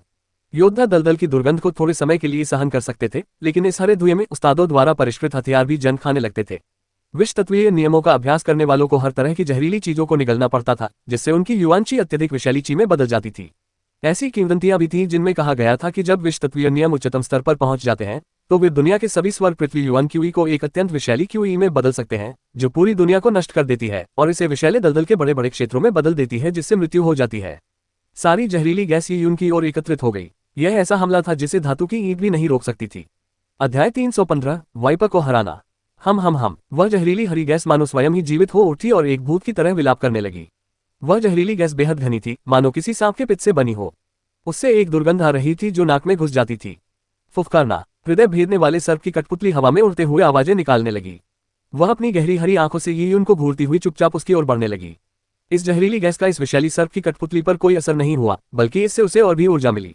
मूल रूप से एस्पेक्ट टोटेम उड़ सकते थे, इसलिए इस विषैले सांप की कठपुतली में भी उड़ने की क्षमता थी। इसे वास्तव में वाइपर का हमशक्ल माना जा सकता है, और हालांकि यह एक कठपुतली थी, लेकिन इसकी अपनी एक अलग ही जिंदगी थी। तो क्या हुआ अगर तुम हथियार का इस्तेमाल नहीं करते? चाहे वो तलवार हो या ये धातु का कुंद हथियार, वो जहर का सामना नहीं कर पाएगा। इस विषैले इलाके में मैं हर चीज पर पूरी तरह से हावी हूं। वाइपर ने व्यंग्यात्मक हंसी हंसते हुए कहा। हाथ में धातु का पंजा लिए वह तेजी से आगे बढ़ने लगा। जहर के बीच एक सामान्य योद्धा केवल अपनी सुरक्षात्मक युआन ची को मजबूत करके जहर के संक्षारक गुणों का सामना कर सकता था। हालांकि ऐसा करने से न केवल जहर का सामना करने के लिए उनकी युआन ची का एक बड़ा हिस्सा खर्च हो जाएगा, बल्कि वाइपर और हॉट पियर्सिंग स्नैक कठपुतली के हमले को रोकने के लिए बची हुई युआन ची की मात्रा भी कम हो जाएगी। केवल एक को ही संभाला जा सकता था, दूसरे को पूरी तरह से स्वतंत्र छोड़ दिया गया। इस प्रकार वाइपर इस विषैली धुंध के भीतर अपनी युद्ध क्षमता को अधिकतम कर सकता था। ची विषैली धुंध के संपर्क में आने पर ये उनकी सुरक्षात्मक युआन ची का क्षरण और संकुचन होने लगा। ये यून अभी बैंगनी रक्त स्तर के शिखर पर ही था। उसके पास युआन ची की मात्रा युआन आधारभूत स्तर के योद्धा की तुलना में बहुत कम थी। परिणामस्वरूप समय बीतने के साथ उसके लिए विषैली धुंध का सामना करना कठिन होता जाएगा। कई लोग ये उनके लिए चिंतित थे, लेकिन यांग हाओरान और उसके साथी भी थे जो जहरीली धुंध से गलने के बाद ये उनको कंकाल में बदलते देखने के लिए उत्सुक थे। मरना, वाइपर दहाड़ा और वह तथा हृदय भेदन करने वाले सांप की कठपुतली दो अलग अलग दिशाओं में बंध गए। एक सामने से आया जबकि दूसरा पीछे से विषैली धुंध के बीच में मौजूद ही उन पर हमला कर दिया। भागो भागो भागो। वाइपर के शरीर से दर्जनों धुंधली छवियां निकलने लगी, जिससे दूसरों को यह पता लगाना मुश्किल हो गया कि वह कहां है। वहीं हॉट पियर्सिंग स्नैक बिजली की तरह तेजी से हवा में उड़ता हुआ धुंधला दिखाई देने लगा। वाइपर के हमले के सामने ये यून का मन पानी की तरह स्थिर था। उसने हाथ में ईंट लिए हुए अपनी युआन ची को चरम सीमा तक एकत्रित किया। विंग, एक स्पष्ट ध्वनि के साथ ये यून के हृदय के भीतर स्थित बैंगनी क्रिस्टल उत्पत्ति कांप उठी। उस क्षण ऐसा लगा मानो कोई ज्वालामुखी फट गया हो। ये यून के शरीर से प्रचंड शुद्ध यांग ची ऊर्जा का प्रवाह उमड़ पड़ा। ताया पवित्र तकनीक का दूसरा चरण। अत्यंत शुद्ध यांग ची ऊर्जा हवा में तांग घाटी की छवि में परिवर्तित हो गई। एक हल्की धुंध ने उस रहस्यमयी घाटी को ढक लिया और भीतर के दिव्य हरे वृक्षों को भी अपने आवरण में ले लिया। गोल्डन क्रो प्रजाति के पशु चिन्ह को आत्मसात करने और 10 महीने तक जलते हुए नरक के शुद्ध यान तलवार महल में साधना करने के बाद ये युन की ताया पवित्र तकनीक अब पहले जैसी नहीं रह गई थी। शुद्ध यान ज्वालाएं जल उठी और विषैली धुंध का एक बड़ा हिस्सा शुद्ध यान अग्नि द्वारा जलकर राख हो गया। विश्व तत्वीय नियम 5 तत्वीय नियमों के समान स्तर का था। यह उच्च श्रेणी की शुद्ध यान ज्वाला की गर्मी को सहन नहीं कर सकता था। ची ची ची हरे रंग की धुंध के बड़े बड़े हिस्से जलकर हरे धुएं में बदल गए। यहां तक कि उनके पैरों के नीचे मौजूद बैंगनी टंगस्टन धातु भी पिघलकर तरल बन गई थी। वाइपर बेहद चिंतित हो गया। इतनी घनी शुद्ध यान ज्वाला का होना यह दर्शाता है कि शुद्ध यान नियमों में यून की निपुणता उसके अपने विश्व तत्व नियमों से कहीं अधिक थी। यद्यपि साधना स्तर में अंतर था, ये यून की शुद्ध यान तलवार महल और स्वर्ण कौवा प्रजाति से प्राप्त हुई थी। इसकी गुणवत्ता विषैले तत्वों के बराबर नहीं थी जिन्हें वाइपर ने हृदय भेदन करने वाले सांप जैसे निर्जन जीवों से निकाला था। गुणवत्ता में इस अंतर ने उनकी साधना के स्तर की कमियों को दूर कर दिया।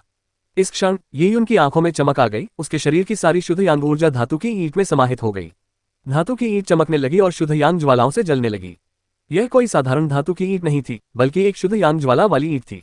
वाइपर सांस रोककर इधर उधर भाग रहा था। उसने अपनी सांप जैसी फुर्तीली चाल की पूरी ताकत लगा दी। शुद्ध यान नियमों के बावजूद अगर वह अपने हृदय भेदन करने वाले सांप के पुतले के साथ हमला करता तो उसके किसी एक हमले के यून को लगने की पूरी संभावना थी। हालांकि उसी क्षण ये यून हरकत में आया। उसने अपनी बैंगनी क्रिस्टल ऊर्जा दृष्टि खोली और आकाश को ढकने वाली धुंधली छवियां उसकी दृष्टि से गायब हो गईं। ये यून ने स्पष्ट रूप से वाइपर की वास्तविक स्थिति का पता लगा लिया। जहां तक बिजली की गति से चलने वाले हॉट पियर्सिंग स्नैक पपेट की बात है, वह पर्पल क्रिस्टल की दृष्टि से छिप नहीं सका।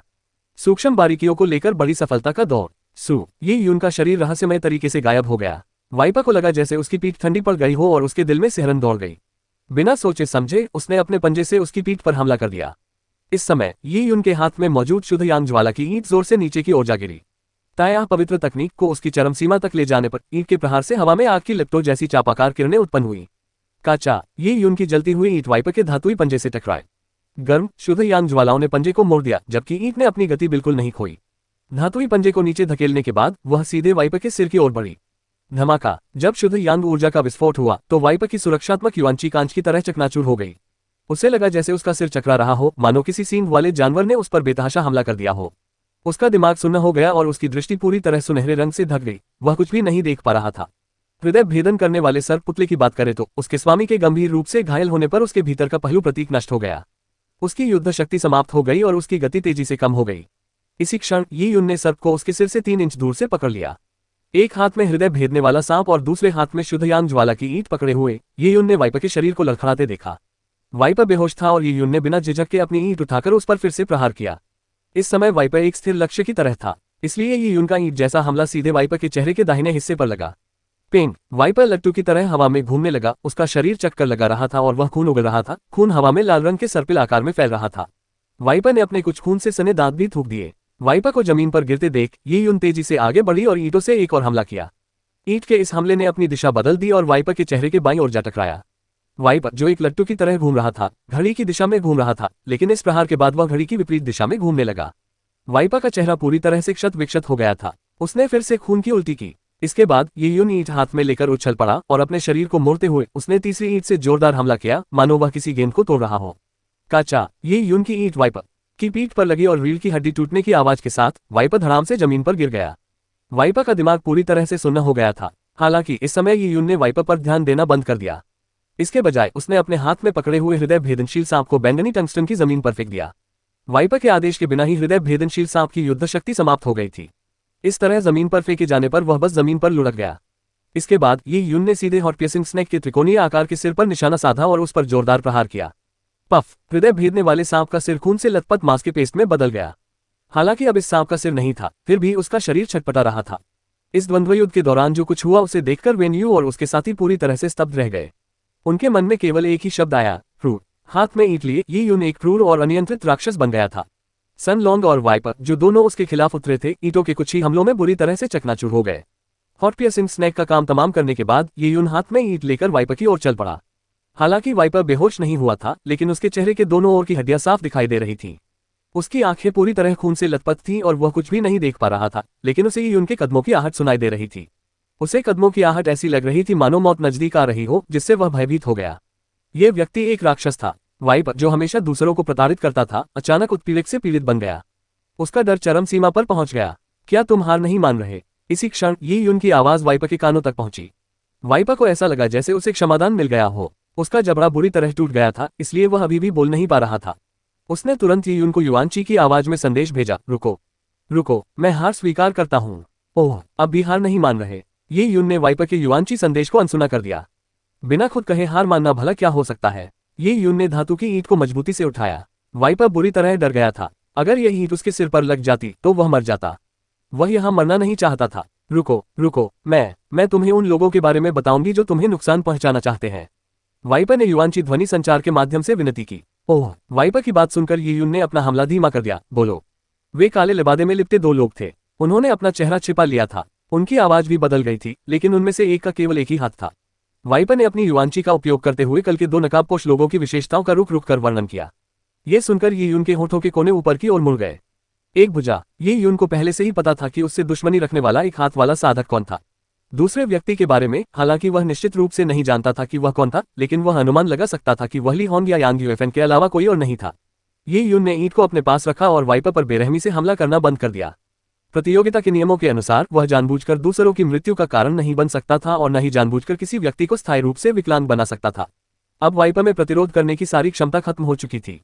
अगर वह उसे प्रताड़ित करना जारी रखता तो यह नियमों के विरुद्ध नहीं होता, लेकिन वह वाइपर को मार नहीं सकता था या उसे स्थायी रूप से अपंग नहीं कर सकता था। यदि ऐसा है तो यून लॉन्ग दिव्य साम्राज्य इस पर आंखें मूंद नहीं लेगा। ताया दिव्य नगरी के लिए भी उसकी रक्षा करना आसान नहीं होगा। इसलिए ये यून ने इसे यथावत छोड़ने का निर्णय लिया। 8वें चरण में ये यून की जीत हुई। उन्होंने प्रतिद्वंद्वी के नेता को हराकर 2 सीटें जीती। कानून प्रवर्तक ने लड़ाई का परिणाम घोषित किया। ये गठबंधन प्रतियोगिता का पहला दौर था जो समाप्त हुआ। साथ ही ये वे पहली सीटें थी जिन्हें मालिक मिला। ये लड़ाई इतनी तेजी से समाप्त हुई कि ऐसा लगा जैसे ये कोई अतिशयोक्ति हो। जैसे ही ये यून मंच से नीचे उतरी, वेन यू और उसके साथी अभी भी स्तब्ध थे। उन्हें ऐसा लग रहा था जैसे अभी अभी जो कुछ हुआ वह एक सपना था। वे जानते थे कि ये यून साधारण नहीं थी, लेकिन उन्होंने कभी उम्मीद नहीं की थी कि ये यून इतनी हिंसक होगी। वाइपर को ईंट से ही खत्म कर देगी। और अंत में ये यून द्वारा प्रदर्शित ताया पवित्र तकनीक ने उन्हें और भी अधिक आश्चर्यचकित कर दिया। अध्याय 316 जून यू। वरिष्ठ ही, क्या आप अभी ताया पवित्र तकनीक का प्रयोग कर रहे थे? जब ये यून मंच से नीचे उतरे तो उनकी टीम के सदस्य उनके चारों ओर जमा होकर उनसे सवाल पूछने लगे। ताया दिव्य साम्राज्य की सर्वोच्च साधना तकनीक के रूप में ताया पवित्र तकनीक बहुत प्रसिद्ध थी। कई नवागंतुकों ने इसका नाम तो लंबे समय से सुना था, लेकिन इसे पहले कभी नहीं देखा था। बिल्कुल, पूछने की क्या जरूरत है, एक और कनिष्ठ ने कहा। ताया पवित्र तकनीक इतनी शक्तिशाली है, सारा जहर एक पल में जलकर राख हो गया। इन कनिष्ठ साधकों ने पहले ही यह अफवाह सुनी थी कि ताया पवित्र तकनीक का अभ्यास करना अत्यंत कठिन है। कई प्रतिभाशाली लोगों ने इसका अभ्यास करने का प्रयास किया था, लेकिन वे असफल रहे। नौसिखियों में से वेन यू जैसे उत्कृष्ट नेताओं ने ताया पवित्र तकनीक में महारत हासिल करना अपना लक्ष्य निर्धारित किया था, लेकिन ये लक्ष्य बेहद दूर था। अब ये यून ताया पवित्र तकनीक का बहुत कुशलता से उपयोग कर सकता था। वह धातु की ईंट को हथियार के रूप में इस्तेमाल करके भी आसानी से इसका प्रयोग कर सकता था। ये यून उनसे उम्र में बहुत बड़ा नहीं था, फिर भी उसने ताया पवित्र तकनीक में इतनी अद्भुत दक्षता हासिल कर ली थी कि वे उसकी प्रशंसा और ईर्ष्या करने लगे थे। हे, इस बच्चे ये यून ने तो कमाल कर दिया। थोड़ी ही दूर पर कांग ज्ञान संतुष्टि भरे भाव से अपनी ठुड्डी सहला रहा था। कैंग ज्ञान के बगल में जियान गे बैठे थे, जिन्होंने पूरा मैच देखा था। उन्होंने कहा, ये यून की ताया पवित्र तकनीक में लगभग 1 साल के ब्रेक के बाद से काफी सुधार हुआ है। वर्तमान ये यून के साधना स्तर में न केवल एक साधारण परिवर्तन हुआ, बल्कि उन्होंने हर पहलू में गुणात्मक सुधार का अनुभव किया। बेशक, आपको क्या लगता है कि उसे किसने सिखाया होगा? कांग ज्ञान बहुत खुश थी। ये सुनकर जियान गे अवाक रह गया। ये बूढ़ा आदमी तो बेशर्मी से अपनी बड़ाई करना पसंद करता था। बूढ़े कांग ने स्वाभाविक रूप से ये यून की बहुत मदद की थी, लेकिन जहां तक उसे सिखाने की बात है, बूढ़े कांग ने जाहिर तौर पर ये यून को कभी कुछ नहीं सिखाया था। लेकिन जियान गे ने इस बात पर कांग ज्ञान से बहस नहीं की। वह जानता था कि ये यून को सबसे पहले कांग ज्ञान ने ही खोजा था। शुरुआत में कांग ज्ञान ही ये यून को कृपान मकबरे में लेकर आया था। वह पहले ही 2 सीटें जीत चुका है। ये यून का बैच हमारे ताया दिव्य नगरी में हाल के वर्षों में सबसे मजबूत बैच है। ये किन हाउटियन के बैच से भी बेहतर है। दुर्भाग्य से वे अभी तक परिपक्व नहीं हुए हैं। यदि वे युआन फाउंडेशन क्षेत्र में प्रवेश कर लें तो यह और भी बेहतर होगा। प्रतियोगिता के नियमों के अनुसार भाग लेने की आयु सीमा 15 वर्ष निर्धारित की गई थी। ये यून क्यून्यो और चू शियाओरान के लिए बेहद प्रतिकूल साबित हुआ। इस प्रतियोगिता में तीसरे वर्ष के साधक वास्तव में सबसे महत्वपूर्ण थे। दुर्भाग्यवश ताया दिव्य नगरी के तीसरे वर्ष के साधकों में से केवल ली होंग ही योग्य था, और ली होंग स्पष्ट रूप से अपनी स्थिति बनाए रखने में असमर्थ रहे। पहला मैच खत्म हो चुका था, इसलिए ये यून के पास करने को कुछ नहीं था। बाकी मैचों के लिए अभी भी कुछ समय बचा था। ये यून प्रतिभागियों के लिए निर्धारित बेंचों पर बैठ गई और ध्यान करने लगी। वह तलवारों से संबंधित सत्यों को तलवारों की कब्र से समझने की कोशिश कर रहा था। ये यून को ध्यान करते देख कुछ कनिष्ठ खिलाड़ियों ने एक दूसरे की ओर देखा। ये यून के अभी भी कुछ मुकाबले बाकी थे जिनमें उसे भाग लेना था। इस समय ये यून को अन्य टीमों की युद्ध स्थिति के बारे में जानने और अपने प्रतिद्वंद्वियों को समझने के लिए जाना चाहिए था, फिर भी वह वहां बैठकर ध्यान कर रहा था। अगर 15 मिनट पहले की बात होती तो वेन यू अपने मन में ही यून के कार्यों के लिए उससे घृणा करती, लेकिन अब वाइपर को आसानी से हराने के बाद वेन यू ने एक शब्द भी नहीं कहा। एक ही काम को अलग अलग लोग करने पर बिल्कुल अलग अलग परिणाम प्राप्त करते हैं।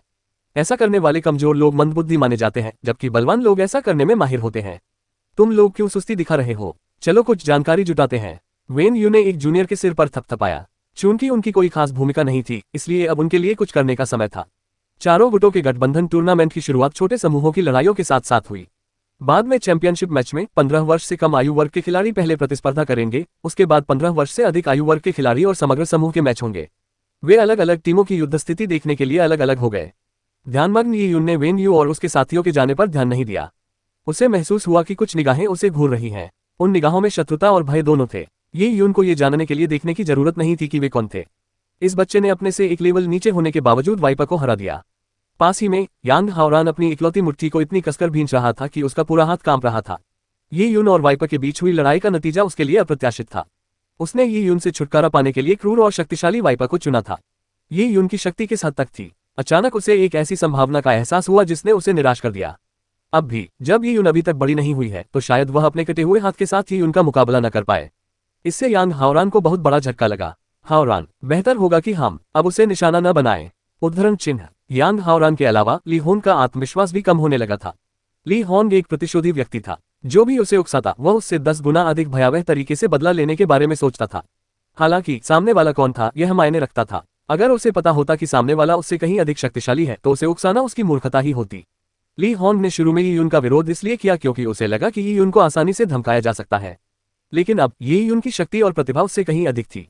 ये यून कई मामलों में उससे आगे निकल चुका था। उसके पास एकमात्र लाभ यह था कि उसका पारिवारिक वंश उसका समर्थन करता था, लेकिन ताया दिव्यनगर के बुजुर्गों द्वारा ये यून को दिए गए उच्च सम्मान के सामने ये कुछ भी नहीं था। और ये यून से निपटने में असमर्थ होने के बाद उसका अंत दुखद ही हुआ जब ये यून अंततः ताया दिव्य साम्राज्य में एक शक्तिशाली व्यक्ति बन गया। ली होन पहले से ही पीछे हटने के बारे में सोच रहा था। क्या तुम डर रहे हो? यांग हाओरान ने गुस्से से ली होन की ओर देखा। ली होन ने सिर हिलाया। वह ये यून से डरता था, लेकिन वह यांग हाओरान को नाराज नहीं करना चाहता था। मुझे बस इतना लगता है कि हम शायद उसका मुकाबला नहीं कर पाएंगे। वह उसका मुकाबला नहीं कर सकता, यांग हाओरान ने दांत पीसते हुए कहा। उसे मानना ही पड़ा कि ली होन की बात सच थी। ये यून ने गठबंधन प्रतियोगिता में शानदार प्रदर्शन किया था और दिव्यनगर के वरिष्ठों द्वारा उन्हें बहुत सम्मान दिया जाता था। ग्रैंडमास्टर युहुआ ने उन्हें अपना शिष्य भी बना लिया था। उनके परिवार वाले सिर्फ उनके लिए ही यून जैसे व्यक्ति को नाराज नहीं करना चाहते थे। और सबसे अहम बात यह थी कि परिवार के सभी सदस्य इसके फायदे और नुकसान पर विचार करेंगे। वे शायद उसे छोड़ भी दें। आखिर उसने अपना एक हाथ खो दिया था। यह एक बड़े पारिवारिक कबीले की क्रूरता और वास्तविकता थी। ये सोचकर यांग हाओरान को अत्यधिक दुख हुआ। ये यून ने मेरी बाह तोड़ दी, जिससे मेरा मार्शल आर्ट करियर खत्म हो गया। फिर भी मुझे यांग हाओरान को ये सब सहना पड़ रहा है। मैंने इससे पहले कभी इतना अपमान कब सहा है? उद्धरण चिन्ह। योद्धाओं की दुनिया में बलवानों का सम्मान किया जाता था। जब ये यून ने अपनी शक्ति साबित की तो एक प्रतिष्ठित परिवार का पुत्र होने के बावजूद उसे भी झुकना पड़ा। जब ली होन युआन क्यूई वॉइस ट्रांसमिशन का उपयोग करके यांग हाओरान से बात कर रही थी, तभी ली होन के पीछे मंच से एक तेज चीख सुनाई दी। ली होन ने पीछे मुड़कर देखा तो पाया कि उसकी टीम के एक सदस्य का हाथ टूट गया था और उसे मंच से नीचे फेंक दिया गया था। वह टीम सदस्य भी नौसिखिया था। उसका चेहरा पीला पड़ गया था और वह जमीन पर पड़ा हुआ था, कांप रहा था। नतीजा स्पष्ट था। ये यून की टीम के अलावा ली होन की टीम ने सबसे तेजी से प्रगति की। इसका कारण ये था कि ली होन की टीम में भी कई अप्रभावी सैनिक भरे हुए थे। ये लगभग ये यून की टीम के समान ही थी, लेकिन इसी तरह की अप्रभावी सेना के बावजूद ये यून ने शानदार प्रदर्शन किया। प्रतियोगिता शुरू होने के 15 मिनट से भी कम समय में उन्होंने 2 सीटें जीत ली। वहीं ली होन की टीम लगभग पूरी तरह से हार गई। जिन अग्रदूतों को उसकी रक्षा करने का जिम्मा सौंपा गया था, उन्हें एक के बाद एक हारते देख ली होन अब चैन से नहीं बैठ सकता था।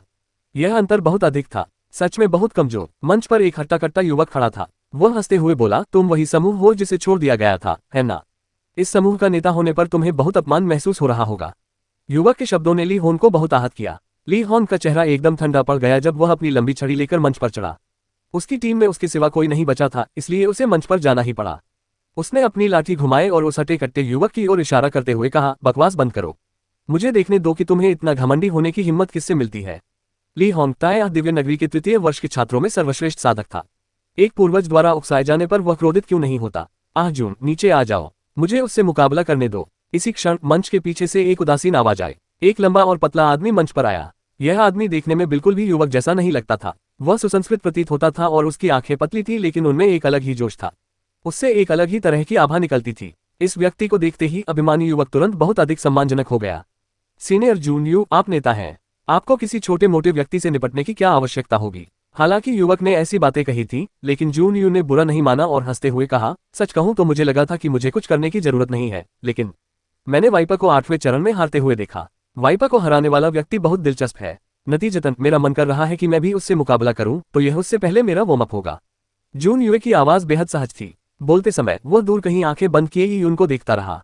उसके होठों पर हल्की सी मुस्कान थी, और इस समय मंच पर ली हॉन का चेहरा पहले ही हरा पड़ चुका था। जून युए बदमाशी को चरम सीमा तक ले जा रही थी। क्या जून युए यून को सिर्फ अपना प्रतिद्वंदी मानता था? क्या वह वास्तव में उसके साथ होने वाली लड़ाई को सिर्फ एक वार्म अप की तरह ले रहा था? मौत को दावत देना। ली हॉन ने अपनी मुट्ठी भींच ली। उसकी मुट्ठी की नसें केचुए की तरह फड़कने लगीं। इस मुकाबले में अपनी प्रतिष्ठा वापस पाने के लिए उसे जमकर लड़ना होगा। वह भी स्वर्ग का एक अभिमानी पुत्र था। इस तरह से उपेक्षित महसूस करके वह अपने प्रतिद्वंदी का मांस नोचकर खा जाना चाहता था, चाहे इसके लिए उसे कितनी भी मशक्कत करनी पड़े। चूंकि यह नेताओं के बीच एक और लड़ाई थी, इसलिए ताया डिवाइन सिटी के एक कानून प्रवर्तक ने मध्यस्थ की भूमिका निभाने के लिए आगे कदम बढ़ाया। जब उन्होंने दोनों पक्षों की तैयारी के बारे में पूछा तो जून यू के हाथ खाली रहे। उन्होंने कोई हथियार नहीं निकाला। हथियार नहीं निकाल रहे। ली हॉन का चेहरा उदास हो गया, लेकिन उसने अपने प्रतिद्वंदी को हथियार निकालने के लिए चिल्लाकर नहीं कहा। वह जानता था कि उसका प्रतिद्वंदी बहुत शक्तिशाली है। भले ही उसके प्रतिद्वंदी के पास कोई हथियार न हो, फिर भी उसे पूरी ताकत लगानी होगी। जीत हासिल करने का एकमात्र तरीका दुश्मन की इस कमजोरी का फायदा उठाना था। मैच शुरू। ताया डिवाइन सिटी के कानून प्रवर्तक की घोषणा के साथ ही ली हॉन अपने हाथ में लाठी लेकर आगे बढ़ गया।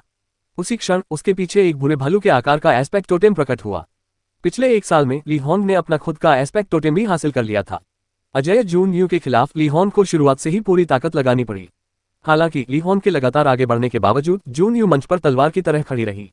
जिस क्षण ली हॉन उससे 30 फीट आगे पहुंचा, जून यू की पुतलियां सिकुड़ गईं, जिससे एक आकर्षक ठंडी चमक निकली। चा चा चा। ली हॉन के नीचे धातु की टाइलों में अचानक एक अविश्वसनीय परिवर्तन हुआ। अंगूठे की मोटाई के धातु के तीर जमीन से अलग होकर ली हॉन की ओर बढ़ने लगे। क्या? ली हॉन के चेहरे के भाव बदल गए। ये किस तरह का हमला था? अध्याय 317 धातु तत्व नियम। धातु के तीर जैसे गोले उसकी ओर आते देख ली हॉन ने बिना सोचे समझे तुरंत पीछे हटते हुए अपने डंडे को नीचे पटककर उन गोलों को मोड़ दिया। डिंग डिंग डिंग। धातु के टकराने की कई आवाजें गूंज उठी। ली हॉन ने धातु के उन पिंडों को तो रोक दिया, लेकिन साथ ही उसे अपने हाथ सुन्न होते और हाथों की जांघों में दर्द महसूस होने लगा। उसके लिए इन जोरदार हमलों को सहना मुश्किल था। ये हो सकता है। ली हॉन के मन में अचानक एक विचार आया, लेकिन ठीक उसी क्षण ली हॉन द्वारा रोके गए धातु के प्रक्षेपास्त्र वापस लौट आए और एक बार फिर ली हॉन की ओर उड़कर आए। ये धातु के गोले मानो स्वयं जीवित थे और बिना किसी प्रतिरोध के हवा को चीरते हुए आगे बढ़ रहे थे। वे ली हॉन की लाठी को भी चकमा दे सकते थे। हमलों की संख्या और तीव्रता बढ़ गई थी। ली हॉन के माथे पर ठंडा पसीना आ रहा था। धातु तत्व नियम। ली हॉन को आखिरकार समझ आ गया कि यह किस तरह का हमला था। 5 तत्वों धातु, लकड़ी, जल, अग्नि और पृथ्वी में से धातु तत्वीय नियम सर्वश्रेष्ठ थे। बहुत कम लोग ही धातु तत्वीय नियमों में महारत हासिल कर पाते थे। ये दुबला पतला युवक धातु तत्वों का अभ्यासी था और उसकी नियमशास्त्रीय अंतर्दृष्टि का स्तर अत्यंत भयावह था। आमतौर पर पंच तत्वों के नियमों का अभ्यास करने वालों के लिए भले ही उन्हें उन नियमों में कुछ उपलब्धि प्राप्त हो, वे केवल पंच तत्वों की शक्ति को अपने हमलों में ही समाहित कर पाते थे। इस दुबले पतले युवक की तरह बहुत कम लोग ही हो सकते थे जो मौलिक ऊर्जा को इतनी आसानी से नियंत्रित कर सकता था, मानो वह उसके शरीर का ही एक हिस्सा हो। वह जमीन पर बिछी बैंगनी रंग की टंगस्टन टाइलों को भी नियंत्रित कर सकता था। ये शक्ति बहुत ही भयानक थी। डिंग डिंग डिंग। ली हॉन द्वारा अपने एस्पेक्ट टोटेम को प्रकट करते ही कई प्रक्षेपास्त्र हवा में उड़ने लगे। हालांकि वे प्रक्षेपास्त्र सीधे उसके एस्पेक्ट टोटेम को भेद गए। ली हॉन की आत्मा कांप उठी और उसका चेहरा पीला पड़ गया। लगातार हमलों से उसके अंत सुन्न पड़ गए थे। वह अब और बर्दाश्त नहीं कर सकता था। वाह! अंततः एक गोला ली हॉन के बचाव को भेदते हुए उसके कंधे में जा लगा। वह पीछे से उसके कंधे से बाहर निकला और अपने साथ खून की बौछार लेकर आया। ली हॉन कराहते हुए पीछे की ओर गिर पड़ा। इसी क्षण एक और प्रक्षेपास्त्र उसके पेट को भेद गया। ली हॉन की सुरक्षात्मक युवांची इन नुकीले धातु के प्रक्षेपास्त्रों के सामने कागज की तरह फीकी पड़ गई। ली हॉन का शरीर हवा में उछल गया और जमीन पर जोर से गिरने से पहले ही उसका पूरा शरीर फड़कने लगा। जून यू के धातु के तीर सर्पिलाकार गति से चले और अंगूठे की मोटाई के बराबर पतले तीरों ने ली हॉन के शरीर को भेद दिया, जिससे घाव एक प्याले शराब के आकार के हो गए। ली हॉन की पूरी बाह लगभग टूटकर अलग हो गई थी। मैं हार स्वीकार करता हूँ, उसने बड़ी मुश्किल से ये शब्द कहे। ली हॉन का चेहरा पीला पड़ गया था और पसीने से तर था। 2 खुले घावों के कारण उसका बहुत खून बह गया था। ताया डिवाइन सिटी के चिकित्सा कर्मचारी ली हॉन को बचाने के लिए तुरंत मौके पर पहुंचे। जून यू का चेहरा शांत बना रहा। उसने केवल सिर हिलाया और शुरू से अंत तक एक कदम भी नहीं हिला। उसने केवल धातु तत्व के नियमों का उपयोग करके उन तीरों को नियंत्रित किया और अंततः विजय प्राप्त की। अंतर बहुत बड़ा था। ली हॉन बेहद निराश था। ये गठबंधन टूर्नामेंट उसके लिए एक अविस्मरणीय अनुभव बन गया था। जून यू की जीत पक्की होने के बाद उसने भीड़ के बीच से सीधे ही यून की ओर देखा, जो प्रतिभागियों के लिए बने बेंचों पर ध्यान कर रहा था। ये यून का दिल जोर से धड़कने लगा। उसने अपनी आंखें नहीं खोली, लेकिन बैंगनी क्रिस्टल की ऊर्जा दृष्टि का उपयोग करके वह उस व्यक्ति की उपस्थिति को महसूस कर सकता था। ऐसा इसलिए था क्योंकि वह बहुत ही आकर्षक था। ऊर्जा दृष्टि में कांगयान और जियांगे जैसे मानव ऋषियों से केवल मन प्रकाश निकलता था क्योंकि वे अपनी ऊर्जा को भीतर ही रखते थे। ताया दिव्य नगर के स्वामी जैसे व्यक्तित्व भी नश्वर मनुष्यों से भिन्न नहीं थे। वेन यू जैसे लोग बहुत कमजोर थे, इसलिए उनकी उपस्थिति बहुत कम थी। वह जून युए को स्पष्ट रूप से पहचान सकता था। वह न केवल बलवान था बल्कि उसकी ऊर्जा भी स्पष्ट रूप से प्रदर्शित होती थी। उसकी उपस्थिति रात में जलती आग की तरह थी। वह अत्यंत स्पष्ट रूप से दिखाई देती थी। ये व्यक्ति सामान्य व्यक्तियों जैसा नहीं लगता। ये यून ने चुपचाप उस व्यक्ति पर ध्यान दिया, लेकिन वह फिलहाल तलवार के रहस्यों को समझने की कोशिश कर रहा था, इसलिए वह दूसरे पक्ष की जांच नहीं कर पाया। लेकिन ये यून के अलावा वेन यू और उसके साथियों ने जून यू के बारे में सारी जानकारी पहले ही जुटा ली थी। दुनिया विशाल थी और हमेशा कोई न कोई अधिक शक्तिशाली होता था। हालांकि जून यू की नियमशास्त्रीय अंतर्दृष्टि इतनी विकृत स्तर तक पहुंच चुकी थी, फिर भी वह बहुत प्रसिद्ध नहीं था। वेन यू द्वारा एकत्रित जानकारी के अनुसार जून यू के बारे में वाइपर की तुलना में कम जानकारी उपलब्ध थी। सीनियर यी को अपना प्रतिद्वंदी मिल गया है। उद्धरण चिन्ह, ये जून यू वाकई बहुत खतरनाक है। कुछ जूनियर खिलाड़ियों में आत्मविश्वास की कमी थी। यह तय करना मुश्किल था कि यून और जून यू के बीच कौन जीतेगा। जून यू द्वारा लीहोन को हराने के बाद चू शियाओरान और क्यून्यू के बीच हुए मुकाबलों के नतीजे भी सामने आए। चू शियाओरान जीत गई और क्यून्यू हार गई। ताया डिवाइन सिटी और यूनलोंग 72 पैगोडा के बीच 15 वर्ष से कम आयु के किशोर वर्ग के मैच ड्रॉ पर समाप्त हुए, जिसमें दोनों समूहों ने 2-2 जीत और 2-2 हार हासिल की। कैंगयान इस परिणाम से बहुत संतुष्ट थी। आखिरकार ताया दिव्य नगरी में केवल 3 ही प्रमुख शक्तिशाली योद्धा थे, ये यून, क्यून्यू और चू शियाओरान। उनकी उम्र 15 वर्ष से भी कम थी, इसलिए उम्र के लिहाज से उन्हें कुछ कमियां थीं। इसके बावजूद वे अपने प्रतिद्वंद्वियों के साथ बराबरी पर आ गए। कम से कम वे 4 सीटें बरकरार रखने में तो कामयाब रहे। लेकिन अंडर 15 ग्रुप मैचों के बाद टीनेजर ग्रुप चैंपियनशिप थी। ग्रुप चैंपियन बनना सबसे महत्वपूर्ण था। अगर कोई चैंपियन बन जाता है तो उसके कैंप को कम से कम 8 सीटें मिल जाएंगी। ताया डिवाइन सिटी के लिए चैंपियनशिप जीतने वाला व्यक्ति यून के अलावा और कोई नहीं था, लेकिन उसे जून युए का सामना करना पड़ा। कैंगयान ने थोड़ा सा माथा सिकोड़ा। इससे पहले लीहोंग और जून यू के युद्ध में यह स्पष्ट था कि जून यू ने अपनी पूरी ताकत का इस्तेमाल नहीं किया था। कैंगयान के लिए यह तय करना मुश्किल था कि यून जून यू का मुकाबला कैसे करेगी। यह एक गंभीर चुनौती थी। इसके तुरंत बाद 15 से ऊपर के समूहों के मैचों के परिणाम घोषित किए गए। याओदाओ की टीम ने जीत हासिल कर ली, जबकि अन्य 3 टीमें निस्संदेह बुरी तरह हार गईं। दरअसल जब तीनों टीमों का सामना उनके प्रतिद्वंद्वियों से हुआ तो उनके प्रतिद्वंद्वियों ने केवल 1 या 2 लोगों को ही मैदान में उतारा और उन्होंने अंत तक जमकर मुकाबला किया। क्योंकि वे उन टीमों के सदस्य थे जिन्हें छोड़ दिया गया था, इसलिए उन सदस्यों में लड़ने की भावना की कमी थी, क्योंकि वे जानते थे कि वे कितना भी लड़े, अंत में उन्हें भी हार का सामना करना पड़ेगा। ताया दिव्य नगरी के साधकों की युद्ध रणनीति बहुत प्रभावी है। सम्मान की सीटों पर बैठे हुए 7 स्टार पैगोडा के स्वामी ने हंसते हुए यह बात कही। उनके लहजे में अभी भी व्यंग्य था। 3 समूहों को त्याग कर अपनी सारी शक्ति एक समूह में केंद्रित करना और वह मैच जीतना। वह मैच मेरे यूनलोंग 72 पैगोडा की सबसे कमजोर टीम के खिलाफ था, और यह सब आपकी किस्मत की वजह से संभव हुआ। किस्मत भी एक तरह की ताकत होती है। ताया दिव्य नगर के नगर प्रमुख पर उनकी बातों का कोई असर नहीं हुआ। 7 स्टार पैगोडा के स्वामी चाहे कुछ भी कहें, वे मुस्कुराते हुए जवाब देते, उसे दिल पर नहीं लेते। दुर्भाग्यवश फाइनल मैच में भाग्य का कोई महत्व नहीं होता, इससे बचा नहीं जा सकता। 7 स्टार पैगोडा के मालिक को पूरा भरोसा था। पिछले मैचों के नतीजे उनके लिए ज्यादा मायने नहीं रखते थे। सबसे महत्वपूर्ण तो आने वाले मैच थे। किसी समूह का विजेता कम से कम 8 या 10 सीटें जीत सकता है। 7 स्टार पैगोडा के मालिक को पूरा भरोसा था कि यूनलोंग डिवाइन किंगडम उन सभी सीटों को जीतने में सक्षम होगा। उनका लक्ष्य 60% से अधिक सीटें हासिल करना था, और इसमें दक्षिणी 10 देश और अन्य तटस्थ गुट भी शामिल थे। लड़ाई जारी रही। छोटे समूह के मैचों के बाद 1 घंटे का ब्रेक था। उसके बाद समूह स्तरीय चैंपियनशिप हुई। समूह मैचों में जीतने वाली टीमें और जो किसान पराजित नहीं हुए, वे समूह चैंपियनशिप में भाग ले सकते थे। ग्रुप चैंपियनशिप के नियम बहुत सरल थे। किसी को भी चुनौती देने की पूरी स्वतंत्रता थी। यूनलोंग दिव्य साम्राज्य और ताया दिव्य साम्राज्य में से प्रत्येक साम्राज्य से एक व्यक्ति दूसरे साम्राज्य के एक व्यक्ति को चुनौती देने के लिए भेजा जाता था। हारने वाला व्यक्ति प्रतियोगिता से बाहर हो जाता था। जीतने वाला व्यक्ति आगे लड़ता था। ये लड़ाई अंत तक चलती थी और जो अंत तक टिका रहता था वही समूह का चैंपियन होता था।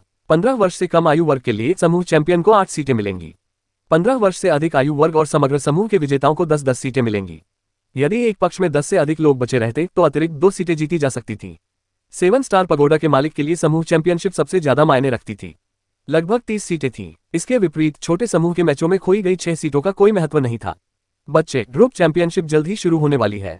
जब ये यून ध्यान कर रहा था तभी कैंगयान की आवाज उसके कानों में गूंजी। ये यून ने अपनी आंखें खोली।